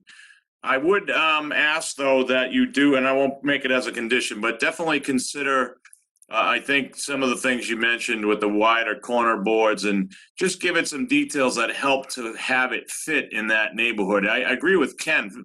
I think you're taking an eyesore property here and getting rid of it, putting something nice and new. However, I think we can kind of blend the two worlds here where we have something nice and new, but it has some architectural details that kind of help it fit in with the other properties. I think this is a good project moving forward, and I would ask to get a motion, please. Mr. Chairman, we're going to do this the same as we did the waterfront property. Got it. Going to look for a withdrawal of the variance request. So this is the motion. The staff recommends the withdrawal of the variance request as section 3.17 of the zoning bylaw, Mass General Law, Chapter 40A, Section 6, and the recent case of Balata versus the Zoning Board of Appeals of Brookline, allowing changes to pre-existing non-conforming structures simply with a finding. So that's the motion that he withdraw the variance. So we have a motion to withdraw the variance. Can I get a second? I got a second by Ken Scholes. I'll go with a roll call vote. Becky? Yes. Ken? Yes. Jeff? Yes. Ken J? Yes. Corinne Doherty? Yes. And John Bowner is also a yes. And the finding, please. Okay, this will be two parts. I Very move that the increase in gross floor area as shown on the plans and elevations submitted by the applicant is not substantially more detrimental to the neighborhood. I have a motion for finding. Could I get a second? I've got a second by Ken Scholes. Roll call vote. Becky? Yes. Ken? Yes. Jeff? Yes. Ken J? Yes. Corinne Doherty? Yes. And John Bowner is also a yes. And the second part? I move to grant the finding in accordance with section 3.17 of the Danvers zoning bylaw to allow the reconstruction of the dwelling as shown on the plans, as it will not be substantially more detrimental than what presently exists. I've got a motion, and could I get a second? I've got a second by Ken Scholes and a roll call vote. Becky? Yes. Ken? Yes. Jeff? Yes. Ken J? Yes. Corinne Doherty? Yes. And John Bowner is also a yes. Good luck with your project. I would imagine you'll need to be in touch with the planning board, and good luck moving forward. Thank you, Mr. Chairman, and thank you, rest of the board. I appreciate your time. Thank you. Good luck. Bye-bye. Okay, moving right along. Mr. Clerk, could we have our next case, Thank you. please? Mr. Chairman, our next case is docket 21-4932, requesting a dimensional variance from Danvers Zoning Bylaws, Section 7, Table 2, for a second-story dormer with a side setback of 0.9 feet, where 1.6 feet is required. Reconstructed garage with 3.7 feet of side setback, where 8 feet is required, and 5 feet from rear setback where 8 is required. And a finding from section 3.11 and section 3.17 to reconstruct and increase non-conforming structures at 67 Purchase Street. This is zoned R1. Hello, go ahead. Thank you very much, Mr. Chairman. My name is Nancy McCann. I'm here on behalf of the applicants, Paul and Gladys DeFranco. I see that the DeFrancos are also on this meeting tonight. And we are requesting the necessary finding and variances to allow some renovations to the existing home at 67 Purchase Street. The property is located in the R1 zoning district. The DeFrancos purchased this property back in 2008 and have occupied the property since that time. And they have found that they need make some changes to the existing structure as well as the garage to meet their living needs.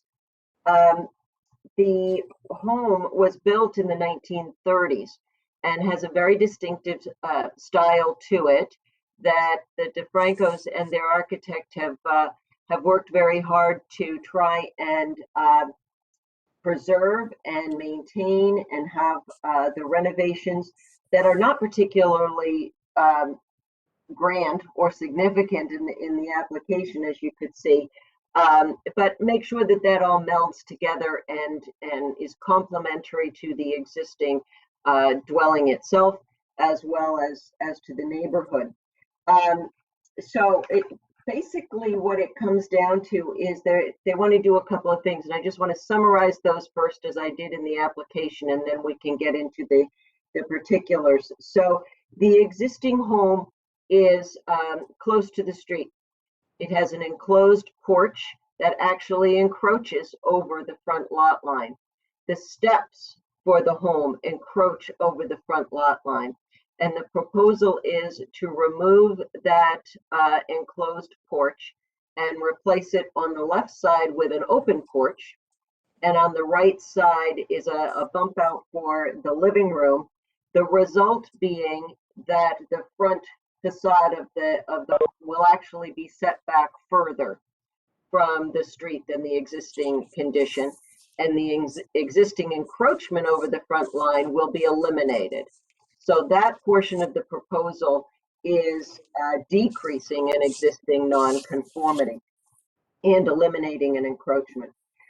The second thing they're looking to do is put a dormer on the back side of the dwelling, and put eaves along the sides of the dwelling. And I'm going to show you a picture in a minute.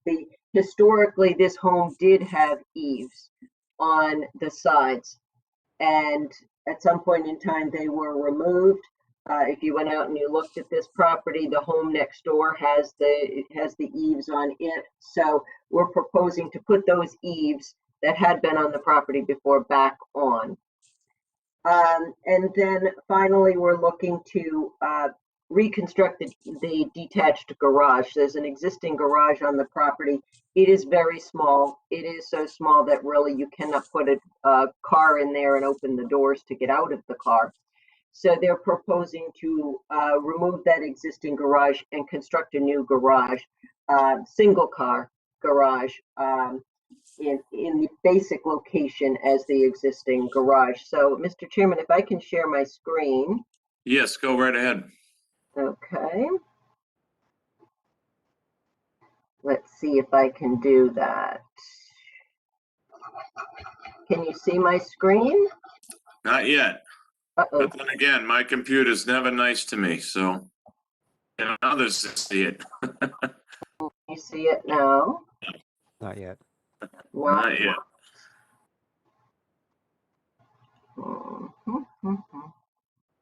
It was so much easier in person, wasn't it? Oh my gosh, you're not kidding. Let's see. There we go. Something's coming up. Is something coming up? But I think it's all of us again. Oh, gee. Well, There we go. can you see that? I can. All right. So this is the proposed plot plan, but what I wanted to get up first, can you see this? Yes. All right. So this is Existing and required and proposed. correct. This is in your application package on the Exhibit A. On the second page of Exhibit A, this is the chart that I made up for you. And just to give you the information with regard to the lot, this is an undersized lot. It is a non-conforming lot. The required square footage in the R1 zoning district is 10,000 square feet. We have 4,973 square feet. That's not changing. The frontage required is 80. We have 55 feet of frontage. That also is not changing. The required front setback is 20 feet. Existing front setback is 0.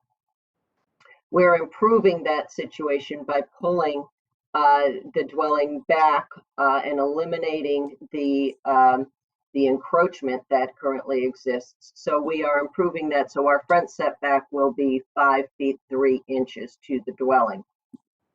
The side setback to the dwelling is currently 1.6 feet. When we add on the eaves that we're proposing, it will be 0.9.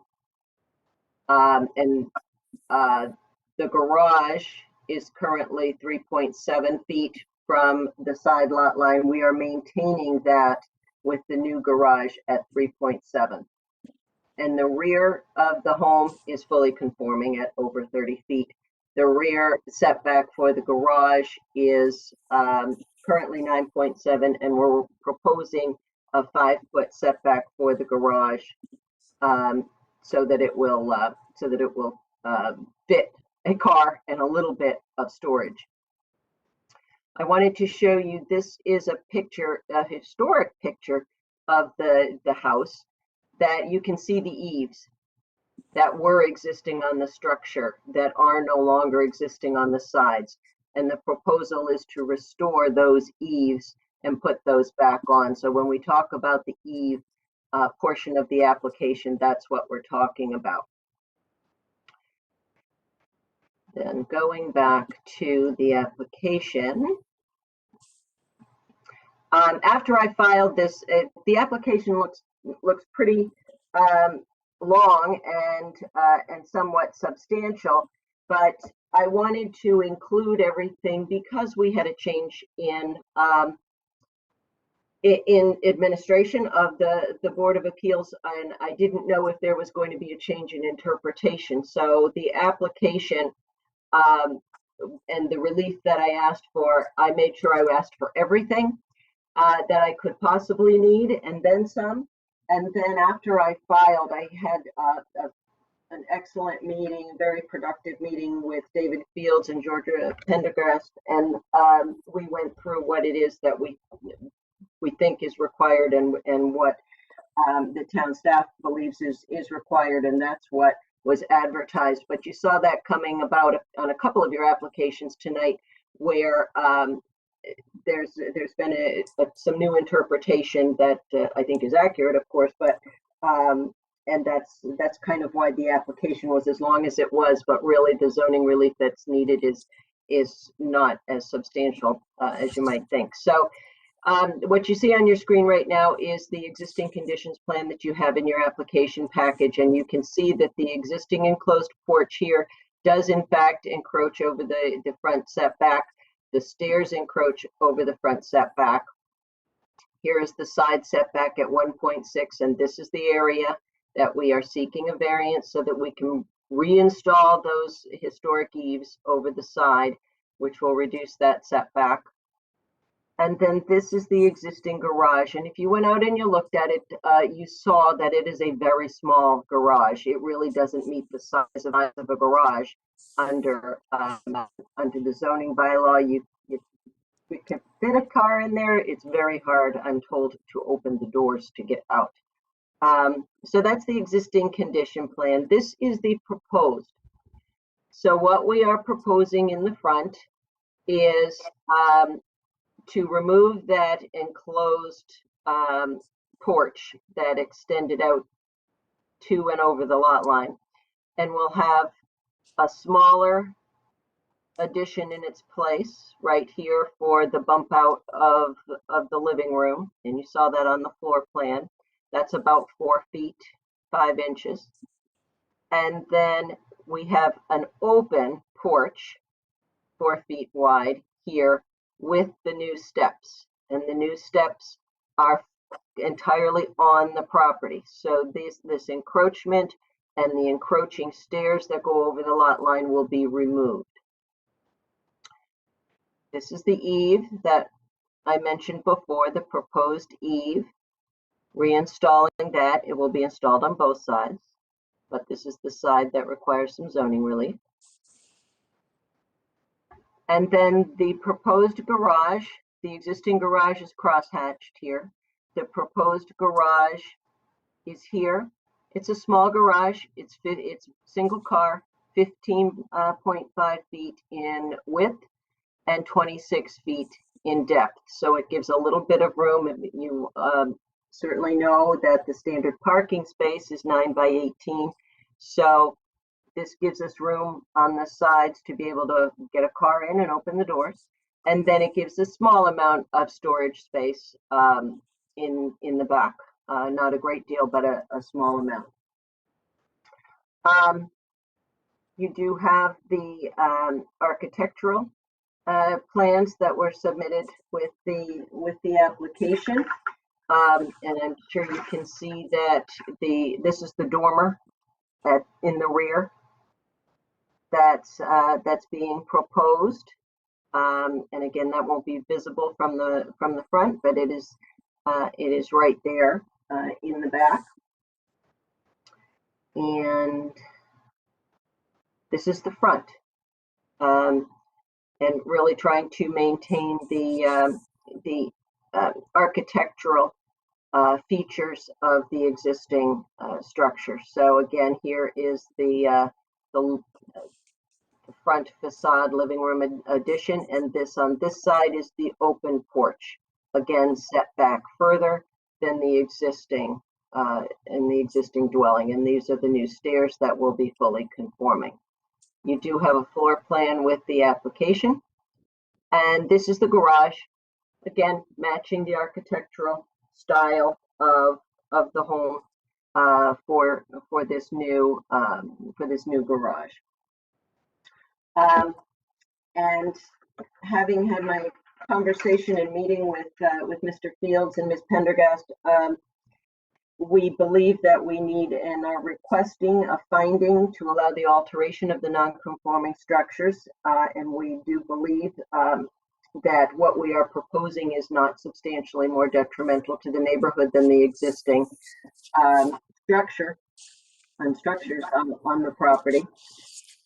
We believe we need a variance for the eaves on the side setback to reinstall those eaves to maintain the architectural style, and as well, eaves do serve a purpose for drawing water away from the house as well. We need a variance for the rear dormer. It is not going any closer to the side lot line, but under the zoning bylaw, section 3.11, I believe we need a variance for that, and I believe staff agrees with that as well. And then we need a variance for the side and rear setbacks on the garage. The hardship in this case, obviously, we're working with setback requirements that are established for a 10,000 square foot lot, and we have a lot that's less than half of that. That's 4,009. And we're dealing with the existing structure location. And we've worked with that and really given a lot of thought, and the architect and the applicants have worked very hard to make these small modifications will reduce the existing non-conforming in the most visible aspects of this property, which is the front setback area and the streetscape. That is improving and decreasing in non-conformity and becoming more conforming with this application. The DeFrancos have met with and reached out to their neighbors as well. And I think that is it. I'd be happy to answer any questions that you might have. Okay, thank you, Attorney McCann. I will turn it over to the board, and I will start with Corinne Doherty.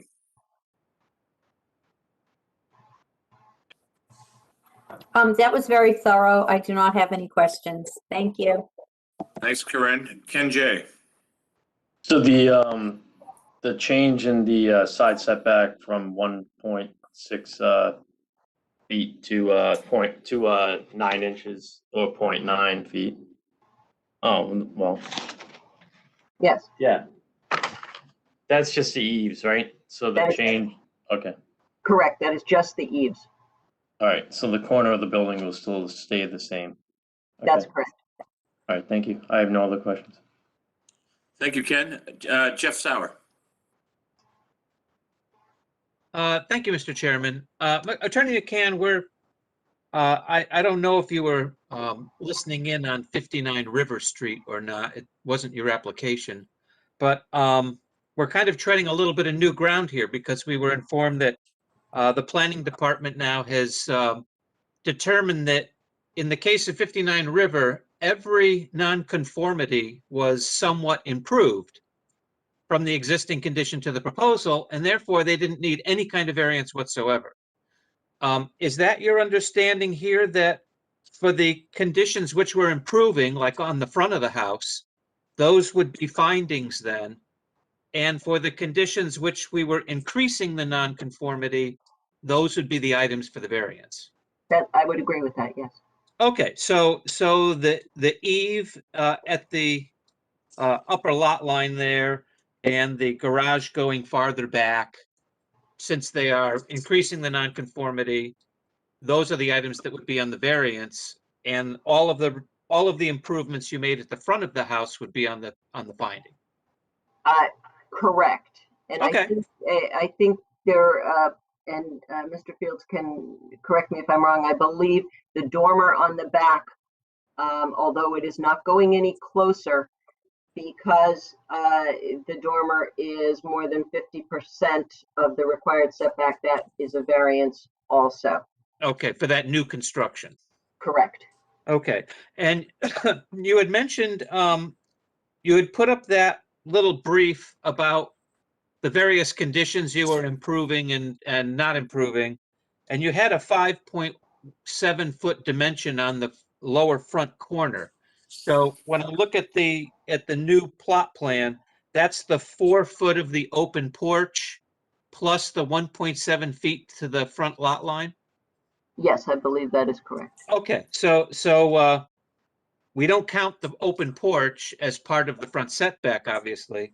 Right. And you've improved that condition by getting back over the lot line entirely. So, And going further back and being yes, set back okay. a little bit further, All right, correct. thank you very much. I have no other questions. Thank you, Mr. Chairman. Thank you, Jeff. Ken Schultz.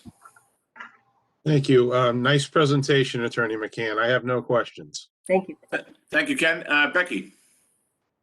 I agree. The thorough presentation. Thank you very much. I have no questions. Thank you. Attorney McCann, you knocked this one out of the park, because I'm even going to go with that.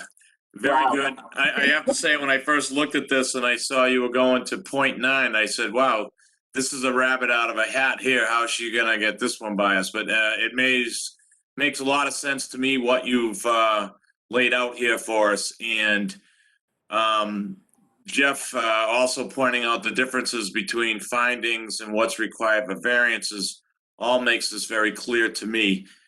No change in the driveway or really the building. It's just really some changes in porches and eaves and a dormer with the garage. And the garage, correct. Very good. I will go out to the public unless there's other questions from the zoning board. Hearing none, I will go out to the public. And anyone here to speak on 67 Purchase Street?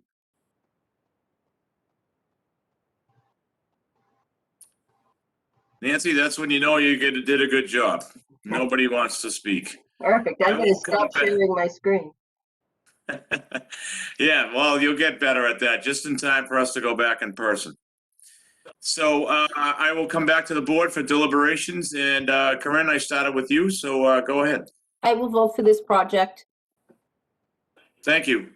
Ken J. I will vote for this as well. Thank you, Ken. Jeff Sauer.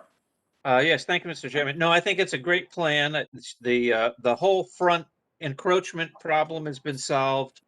The 1.6 to 0.9 is an architectural improvement, and the 5 feet at the back of the garage, we have routinely given half of the required setback. So I have no problems with this. I think it's a great plan. I will vote for it. Thank you, Jeff. And Ken Schultz. And I too, I like the layout of this plan. I will vote for this. And Becky Kilborn. I agree. I would vote for this. My only concern was moving the garage back, but it's a reasonable accommodation, so I'll vote for this. Yes, I too will vote for this. Attorney McCann, again, thorough presentation. There's a lot of moving parts here, a lot going on to achieve this for the applicant, but I can see where each section of this makes a lot of sense. So if I could get a motion, please. You want me to do the variance, Becky? Sure, go ahead. Okay. We move to grant the dimensional variance from Table 2 of the Danvers Zoning Bylaws to allow the installation of an eave 0.9 feet of side setback where 4 feet is required, and to reconstruct a garage with a side setback of 3.7 feet where 8 feet is required, and with a rear setback of 5 feet where 8 feet is required. The hardship is the size and shape of the lot. This condition does not affect other properties, other structures in the same zoning district. A literal enforcement of the zoning bylaw would involve substantial hardship to the applicant. Granting this variance will not create a substantial detriment to the public good and will not nullify or derogate from the intent and purpose of the zoning bylaw. I've got a motion. Could I get a second? I've got a second by Jeff Sauer. I'll go with a roll call vote. Becky? Yes. Ken, Yes. Jeff, Yes. Ken J, Yes. Corinne Doherty, Yes. and John Bowner is also a yes. Could I get the finding, please? We have a two-part finding. Part one, I move that the expansion of the existing front dormer as shown on the plans and elevations submitted by the applicant is not substantially more detrimental to the neighborhood.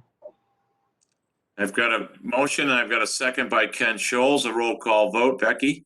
Yes. Ken? Yes. Jeff Sauer? Yes. Ken J? Yes. Corinne Doherty? Yes. And John Bowner is also a yes. Second part, please. Second part, I move to grant the finding in accordance with section 3.11 of the Danvers zoning bylaw to allow the expansion of the existing front dormer as shown on the plans, as it will not be substantially more detrimental than what presently exists. I've got a motion and a second by Ken Scholes. I'll go with a roll call vote. Becky Kilborn? Yes. Ken Scholes? Yes. Jeff Sauer? Yes. Ken Jarvinen? Yes. Corinne Doherty? Yes. And John Bowner is also a yes. Attorney McCann, good luck, and I hope this goes well for the applicant. You have something? Yes, I didn't hear, and I thought we needed also the variance for the rear dormer. That is on your agenda, and I'd just like to clarify with Director Fields if we need that, the rear dormer. I think we yeah. do. David, how says you on that? I actually turned to my colleague. I'm having a few technical difficulties at the moment. Georgia, does that jive with what you have? Was the rear dormer the one that didn't meet the 50% for the 3.11? That's correct. Okay, and what were the measurements that you're providing? What was the expansion on that? So Nancy's correct, that should be added into the motion. Okay, we can amend that motion then, that we already made. I think you could do that, if that's okay with David and Georgia. That's fine with me. Jackie, could you amend that motion? Was that the variance or the two? The variance, yes, the variance. Oh, sorry, that was Ken. Ken, we'll need an amendment on the variance to add in the rear dormer. I make a motion, we amend the variance to add the setback of the rear dormer. I've got a motion on the rear dormer. Can I get a second? I've got a second by Jeff Sauer. A roll call vote. Becky? Yes. Ken Scholes? Yes. Jeff Sauer? Yes. Ken Jarvinen? Yes. Corinne Doherty? Yes. And John Bowner is also a yes. All right. I think we've got it. Okay, and good luck, and I hope this goes well for you guys. Thank you very much. Very good. Good night. Thanks. Okay, does anybody need a break, or are we gonna keep going? Keep going. Keep going, all right. Mr. Clerk, if we could have our next application, please. Thank you, Mr. Chairman. Our next case is Ronald and Lisa Simone. Did I say that correctly? Simone? Docket 21-4933, requesting a special permit for a dog kennel to keep more than 3 dogs on a residential premises in accordance with Danvers Zoning Bylaws, section 30.2.1A at 19 Riverview Avenue. This is zoned R2. And Mr. Chairman, we are in receipt of 1, 2, 3 letters, all in opposition of this applicant. I'll read one. We oppose the kennel that would allow more than 3 dogs. It would be detrimental to our relatively quiet neighborhood. Homes are fairly close together, and we know our neighbors well because many of us lived here for decades. Several people have dogs, but we only hear the Simone's dogs. They will bark even when you walk by the opposite side of the street and they're in the house. If more dogs are added to the mix and they are left outside while the Simones are at work, it would be a nuisance waiting to happen. This area also abuts wetlands, which should be taken into consideration. And this is Ernest and Christina Bianco from 15 Riverview Avenue. Ernie. Also in opposition is, who was this? This is Placido and Bernice Costanzo of 21 Riverview Avenue in opposition. And the third one, I don't think we had an address on the yeah, third we one. didn't have an address on this, but it was from the last name Volanti. Very good. All right, am I saying your name right, Scamone? Is that how we say it? Simone. Simone.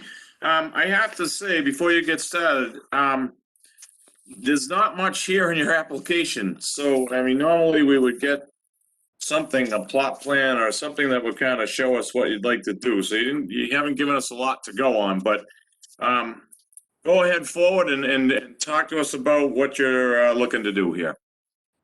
Well, we have 3 dogs. We have 4 dogs. I'm sorry, you got muted. Sorry about that. Okay. We have 4 dogs that we adopted through rescue. Our dogs are never left outside when we're not home. So when we put this application together, honestly, we didn't know that we were required to go before the Zoning Board of Appeals. So when we submitted our license applications, that's when when my husband went to drop them off at the town with our applications and their fees, he was handed everything back and said that we would have to come before the board to appeal. And that's where we are. And Well, Georgia, let me make a clarification. Yep. So you're not appealing. The town has bylaws that has requirements on how many dogs you can have. And what you're looking to do is get what's called a special permit.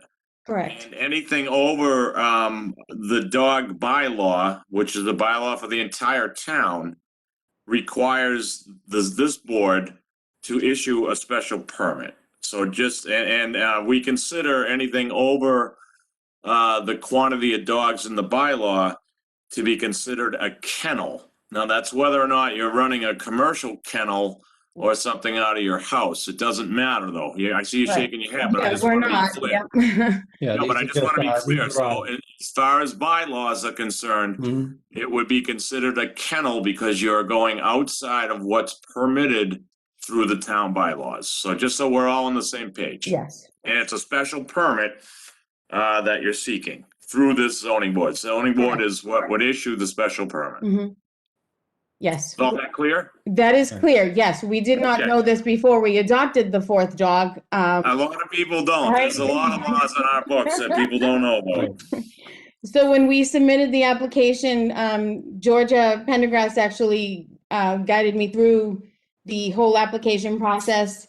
I included our deed. I didn't submit the plot. There's nothing, we're not doing anything to the existing except for adding a dog. Okay, so no changes to your property, no No. kennels, no fences, Well, no. we have. We already have a we- 6-foot our- fence. Our yard is completely surrounded by a 6-foot fence. It's about roughly, the backyard is roughly about 5,000 square feet. And it's completely fenced in. It has been we've been here 23 years. Yep. And it's been Okay, so let me just recap. You have how many dogs? 3. We have four now. We just recently adopted Adopted the about 4th one. So you had 3, but you're up to 4 Yes. now. Correct. Okay, is there anything else you want to present to us before I put it out to questions? No, we love our boys. That's all. Okay, well, let me start with Becky. Thank you, Mr. Chairman. So it's difficult to understand. You're saying that there's no noise in the neighborhood, but the two of these letters, one says the dogs start barking at 5 a.m. and the other says that the dogs start barking at 4:30 a.m. These are 2 different neighbors. So I'm just going to ask you, they say the dogs are let out and they start barking and they're waking up the neighbors. So obviously the neighbors are entitled to some peace and quiet. just give us a response. Well, there are lots of other dogs in the neighborhood as well, and we hear them all night long. I respect everybody's property, privacy, and that's what time we get up in the morning. So That's what time we can adjust the time some, but that's what time we get up in the morning and let the dogs out it's about 5:30 that we get up and we're out the door and we're getting ready for the day. Okay. And I personally own 2 dogs, so I understand part of this issue. It will be difficult to approve this with the complaints from your neighbors. So I'll save those comments for later, but go ahead thank you. Thank you, Becky. Ken Scholes. Thank you, Mr. Chair. I don't think I have any questions. I'll wait for comments, I guess. Thank you, Ken. Jeff Sauer. Thank you, Mr. Chairman. What kind of dogs are these?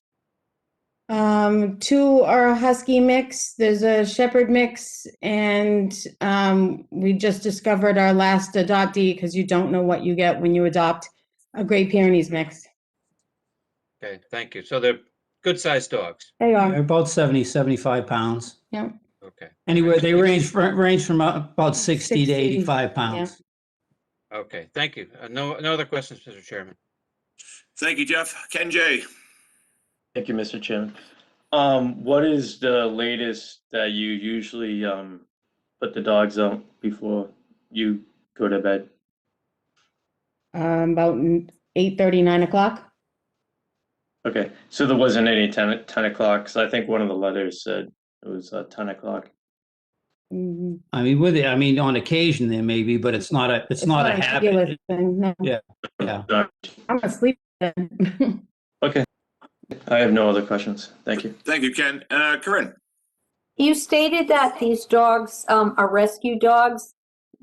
Yes. Do you adopt them? Are they your dogs once they're sent to you? Yes, they're our dogs. They yes. range. They range from our oldest is 7.5, and the youngest Puppy is is 7 months. 7 months. So And they're about 2 years apart. okay.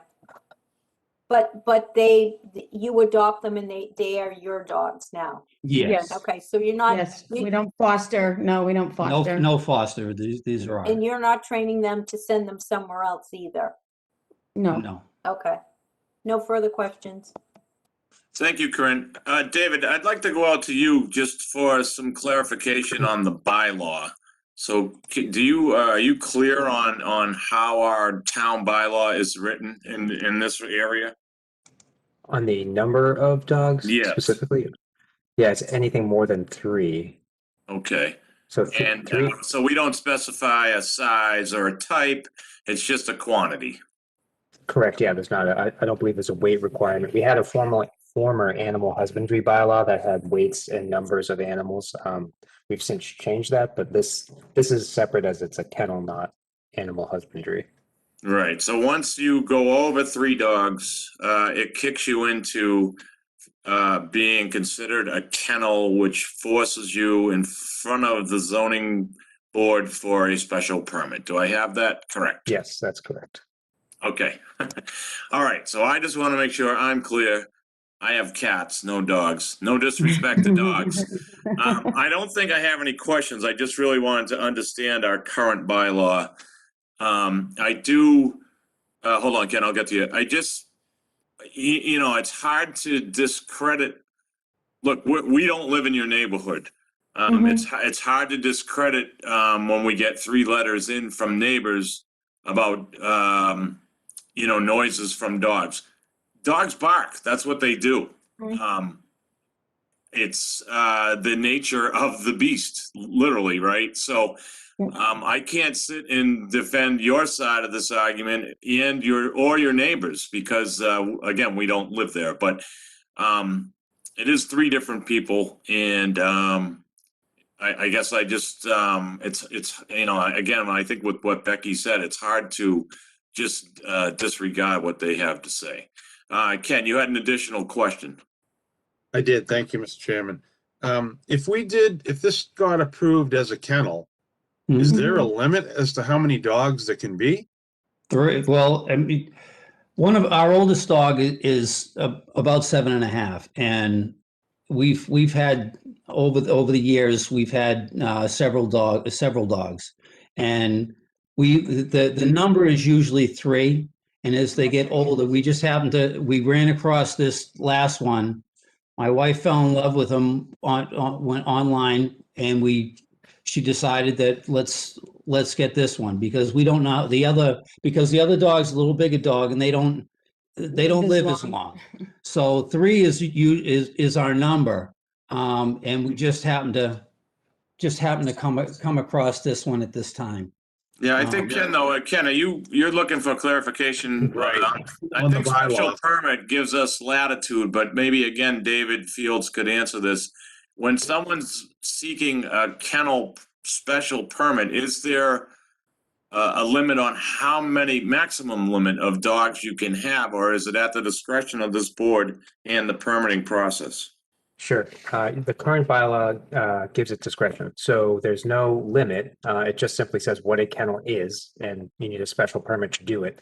However, you can obviously condition any number that you so choose, 5, 6. So we could say 4 dogs or no more. You could say that. Very Yeah, good. I think, Okay. Does that answer your question, Ken? I think, Mr. Chairman, we yes. have actually conditioned special permits on that before. Okay. I think I remember we saying limiting 4 dogs. We've done it before to limit the amount. You're correct, Gotcha. Jeff. We've done it before. Okay. Ken, are you good? Yes, thank you. Okay, any additional questions from the zoning board? Hearing none, I will go out for public comment. We are here on 19 Riverview Ave with an applicant seeking a special permit to house a kennel. Matthew Duggan. Go ahead, Matt. Matthew Duggan, 41 Chase Street. As someone who has a neighbor where the dog is barking at the crack of dawn, I can sympathize with the neighbors of this applicant. And I also give credence to the applicant for helping out with the rescue dogs. That's an admirable thing that you're doing. I just don't think that this location is appropriate for a kennel. There's a reason why kennels are limit, or the number of dogs on a property are limited to 3. It's something the town meeting determined is an appropriate number.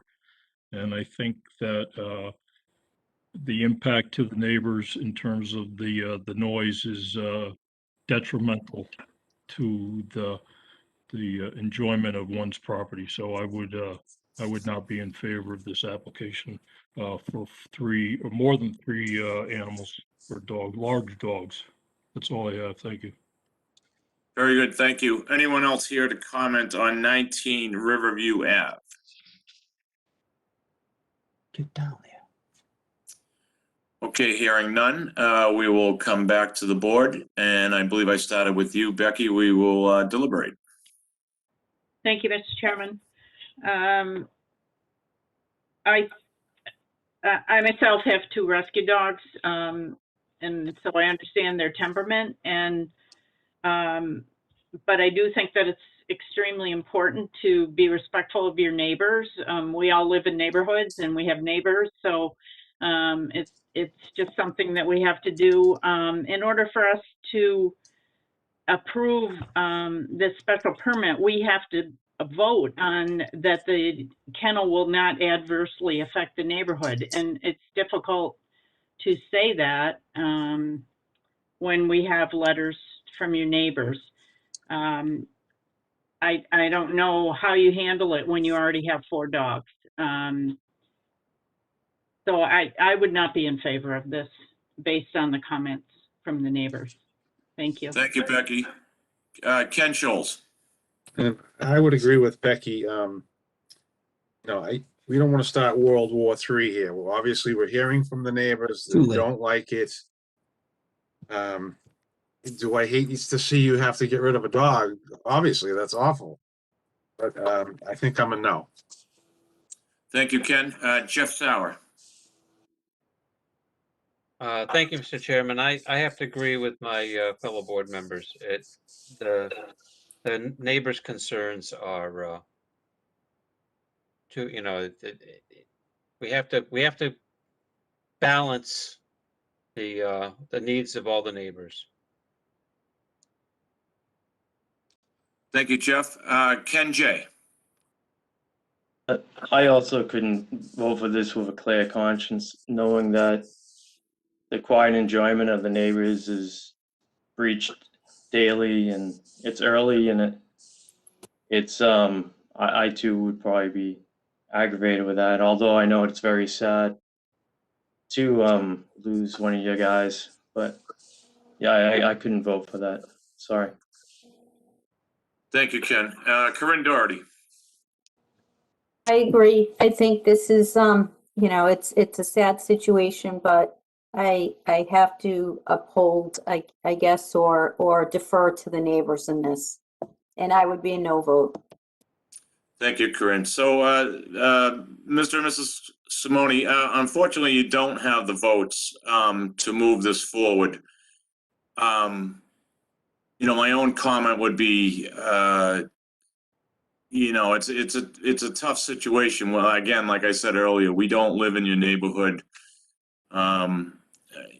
I think adding a fourth dog will just, make more noise, and that's what dogs do. I don't expect to blame the dogs. And one of the fellow board members mentioned, quiet enjoyment. Your neighbors are entitled to that as well. So unfortunately, you don't have the votes. There'd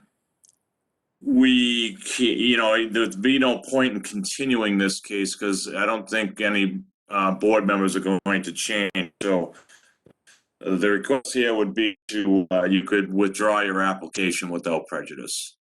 Or we could take a vote and deny you. If we deny you, though, you can't come back for 2 years to resubmit. So what would you like to do? We withdraw. Could I get a motion, please?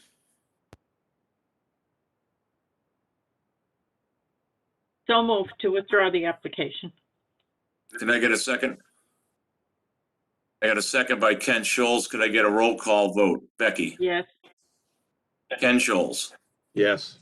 Jeff Sauer? Yes. Ken J? Yes. Corinne Doherty? Yes. And John Bonner is also a yes. So the Simones, I would ask, if, maybe work with your neighbors, see if you can come to a happier place, and maybe you guys can all get on the same page and try this again at a later date. Okay, thank you. Okay. Thank you. Mr. Clerk, if we could move on to our final case, please. Thank you, Mr. Chairman. Our final case is Tara Marie Boudreau, docket 21-4934, requesting a dimensional variance from Danvers Zoning Bylaws, Section 7, Table 2, for a new garage with a side setback of 1.3 feet, where 15 feet is required at 22 Bayberry Road. This is zoned R2.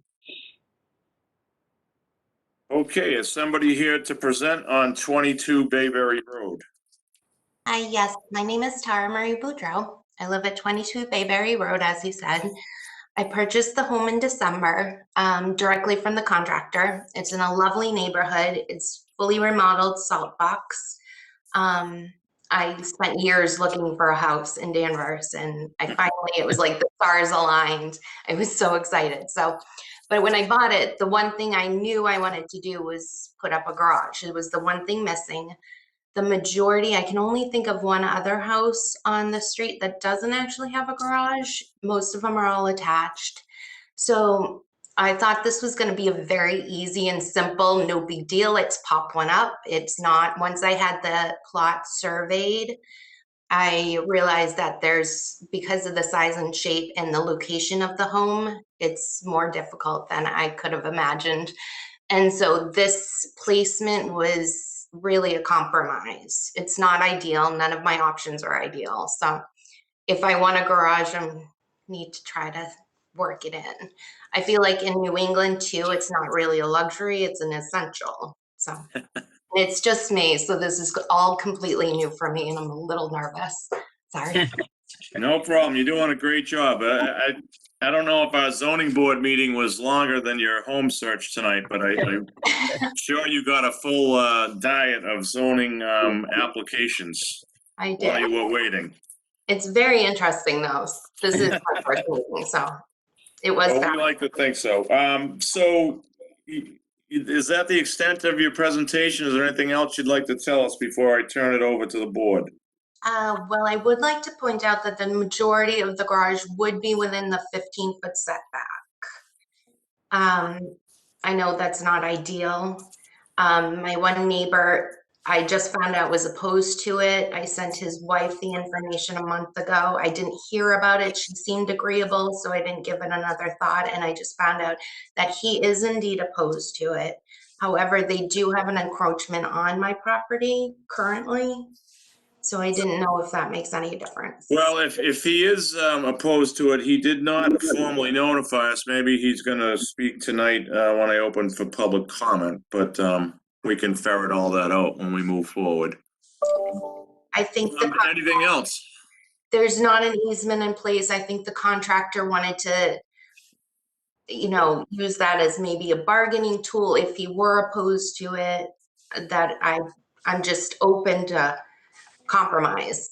I would like this to work. My other option is to put the garage out front of the house, which I think would just look odd. And if I were a neighbor, I would also think that would look odd opposed to this location. So I'm trying to make it look cohesive. So I think Very that's good. Anything else? I think that's it.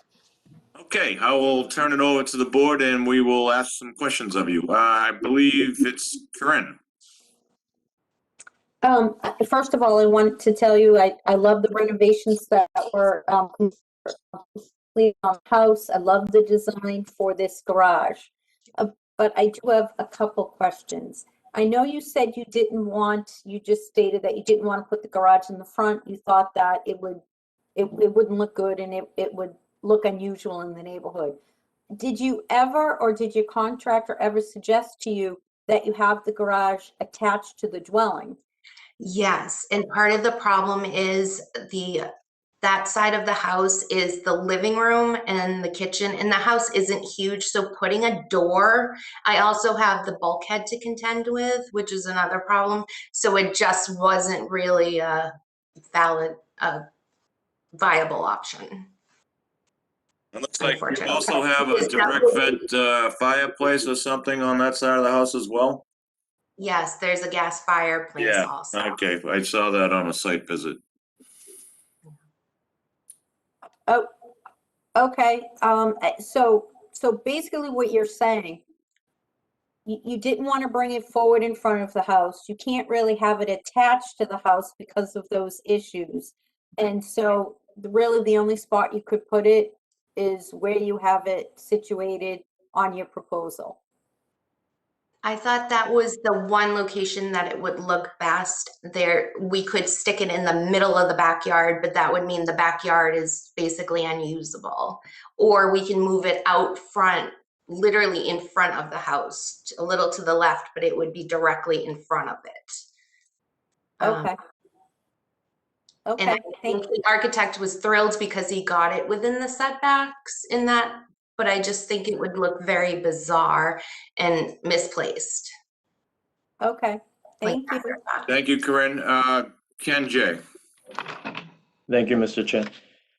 So what are you gonna be doing with the upstairs in there? Is it gonna be storage or?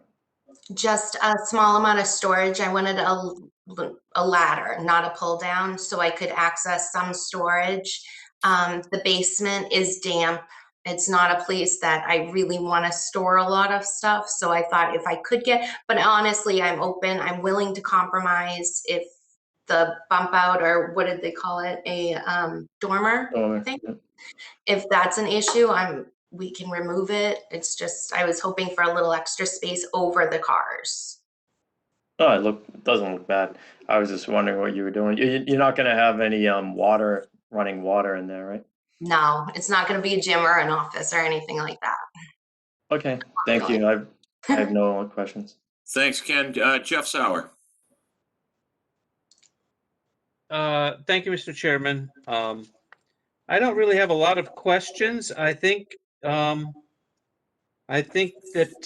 you know, we usually allow about half of the setback. If someone comes and wants to encroach in the setback, we will sometimes go as far as half, but this is really asking for a lot. And I think you probably should have pressed your builder to work harder to put the garage along the side of the house, because I think it would look really nice attached to the house. Part of the oh, I'm sorry. Excuse me. Yeah, and you know, I mean, the bulkhead's there and the fireplace is there. Those things could be worked out. I mean, they're, anyway, that's all comments. I have no questions, so. Thank you, Jeff.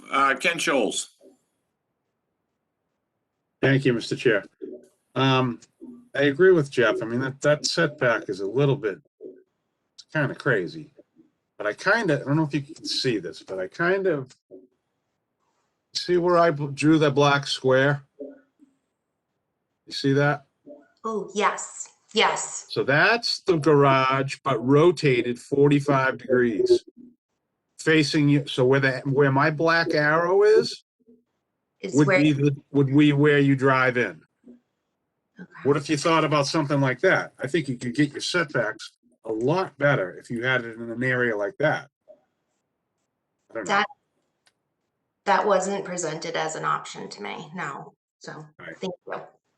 I guess I don't really have any other questions. Thank you. Thanks, Ken. Becky. Thank you, Mr. Chairman. I think it's too tight. I think I love the design. I'm glad that you have extra storage, but I would just like to see you work a little bit harder on a different plan. So, okay, just a little too close. Thank you. Thanks, Becky. Tara, I guess, so no one's asked this question, so I'll ask it. What thoughts were given to going with a single bay garage? So it wasn't, I think I see a size of 24.5 by 24.5. Is that right? Yeah, 24 by 6 by 24.6. I have a lot of people in my life with a lot of opinions and everybody's trying to help me. I was told at the single car garage, nobody wants one. It's kind of useless. Most people have 2 cars. So to spend that kind of money, it should have 2 cars. I do understand that, but to your earlier point, we live in New England, and to have a garage where you can at least get one of them out of the snow is a good deal. I guess I only asked that question because if you did reduce this size to a 1 bay garage, then possibly you could leave it exactly where it is and you know, get more in, like Jeff pointed out, half of the setback versus this 1.3. I did do a site visit. I understand your constraints on the left side of the building. The building's beautiful. It's a great looking house. But with the bulkhead there and direct vent fireplaces, I can see why, you know, you can't attach the garage to the left side of the house or even pull it forward. So I guess that was my only question, just whether or not you could go to a single bay garage. I don't have a problem either with the rear dormer, especially since it's, you know, it's not seen from the street. I think it just helps with storage in your home. So I will go out to the public unless there's additional questions from the board. And I will entertain any questions from the public. Oh, wait, sorry, Jeff, go right ahead. Yeah, Tara, did you, so maybe it's news to you that we're happy when we get half the setback. Most people don't know that. But it looks like if you took your little red square on the plot plan just the way it is and you rotated it a little bit so that you could get that back corner away from the lot line, okay, you might actually be able to get half of the setback by just giving it a little tilt so that it's parallel to the lot line. Okay. And then I think you might be able to garner enough votes if half the setback is left. That's just my opinion. I don't know the other board members' feelings on that. And maybe you don't like the look of the garage tilted parallel to that left lot line. I don't know about that either. I'm honestly open. Yeah, I gotta say, Jeff, I wouldn't like it tilted. I like it more in line with the house. Because the property line's not something you can really see when you drive down the street. But again, that's my opinion. But I will open it up to the public for questions and comments. I see somebody on. Yes, Colin Moss here, 20 Bayberry Road, abutter to the applicant. Yeah, go ahead. Sure. So I have concerns that the proposed structure as planned would be over the setbacks, obviously coming very close to my property line. Given the proximity of the proposed structure to my property line and having an impact on my land use, sight lines, and for future potential building, I clearly have concerns regarding the proposed location. I would propose either an alternate location of the structure or further discussion between myself and the applicant before any ZBA approval is granted to allow for a variance in the setbacks as proposed. Perhaps sticking and stringing out the proposed location to better help me understand the impact of the structure, and I can continue the discussion with the applicant how we can proceed amicably. I'd also like to share my screen. I have some photos as well as the proposed changes to the site plan to accommodate the applicant. Sure, go ahead. Sure, one moment.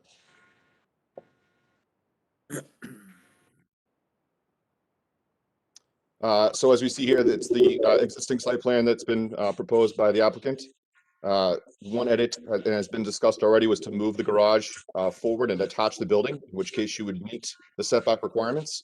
The issue of both the bulkhead entry as well as the fireplace can be addressed. It's a simple B-vent fireplace. You would simply run a new pipeline directly up and through the roof, penetrating through the roof and meeting code requirements for the gas fireplace. And then just simply remove the bulkhead and make interior entry access to the basement through the garage itself. I've also submitted a photo. Here's the existing property as it stands with both the bulkhead entry and the gas fireplace. I just whipped this together real quick. Obviously, it's not great, but it's based on what the garage structure had been proposed. And this is in line with everything in the neighborhood, right? So if you look at some of the properties, they all have attached garages that look very similar to this. So it would be in line and conforming with what's going on in that neighborhood.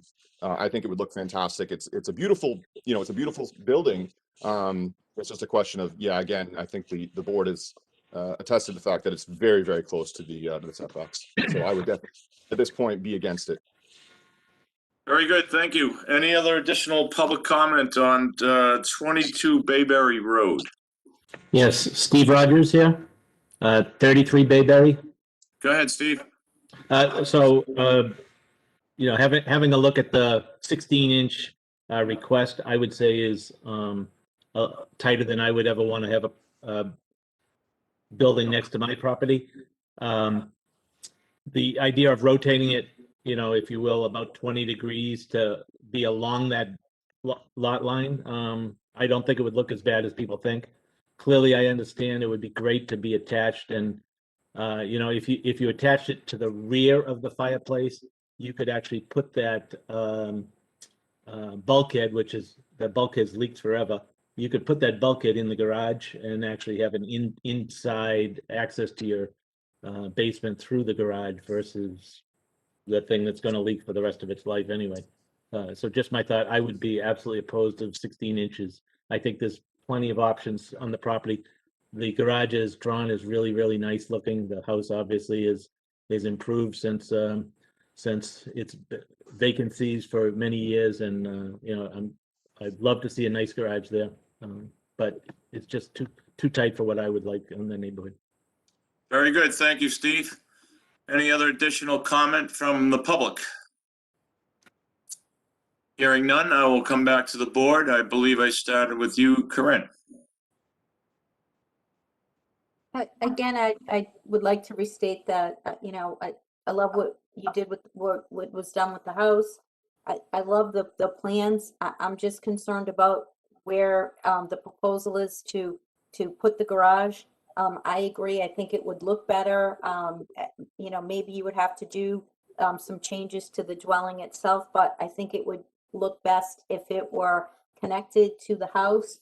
I also think you have two garage doors now. You could actually shrink the size, the frontage of this and still have it be a two-car garage if you only had like one door, like one oversized door for both bays. And most of the other homes in that neighborhood have a single door instead of the double doors. And again, you could save some space that way too.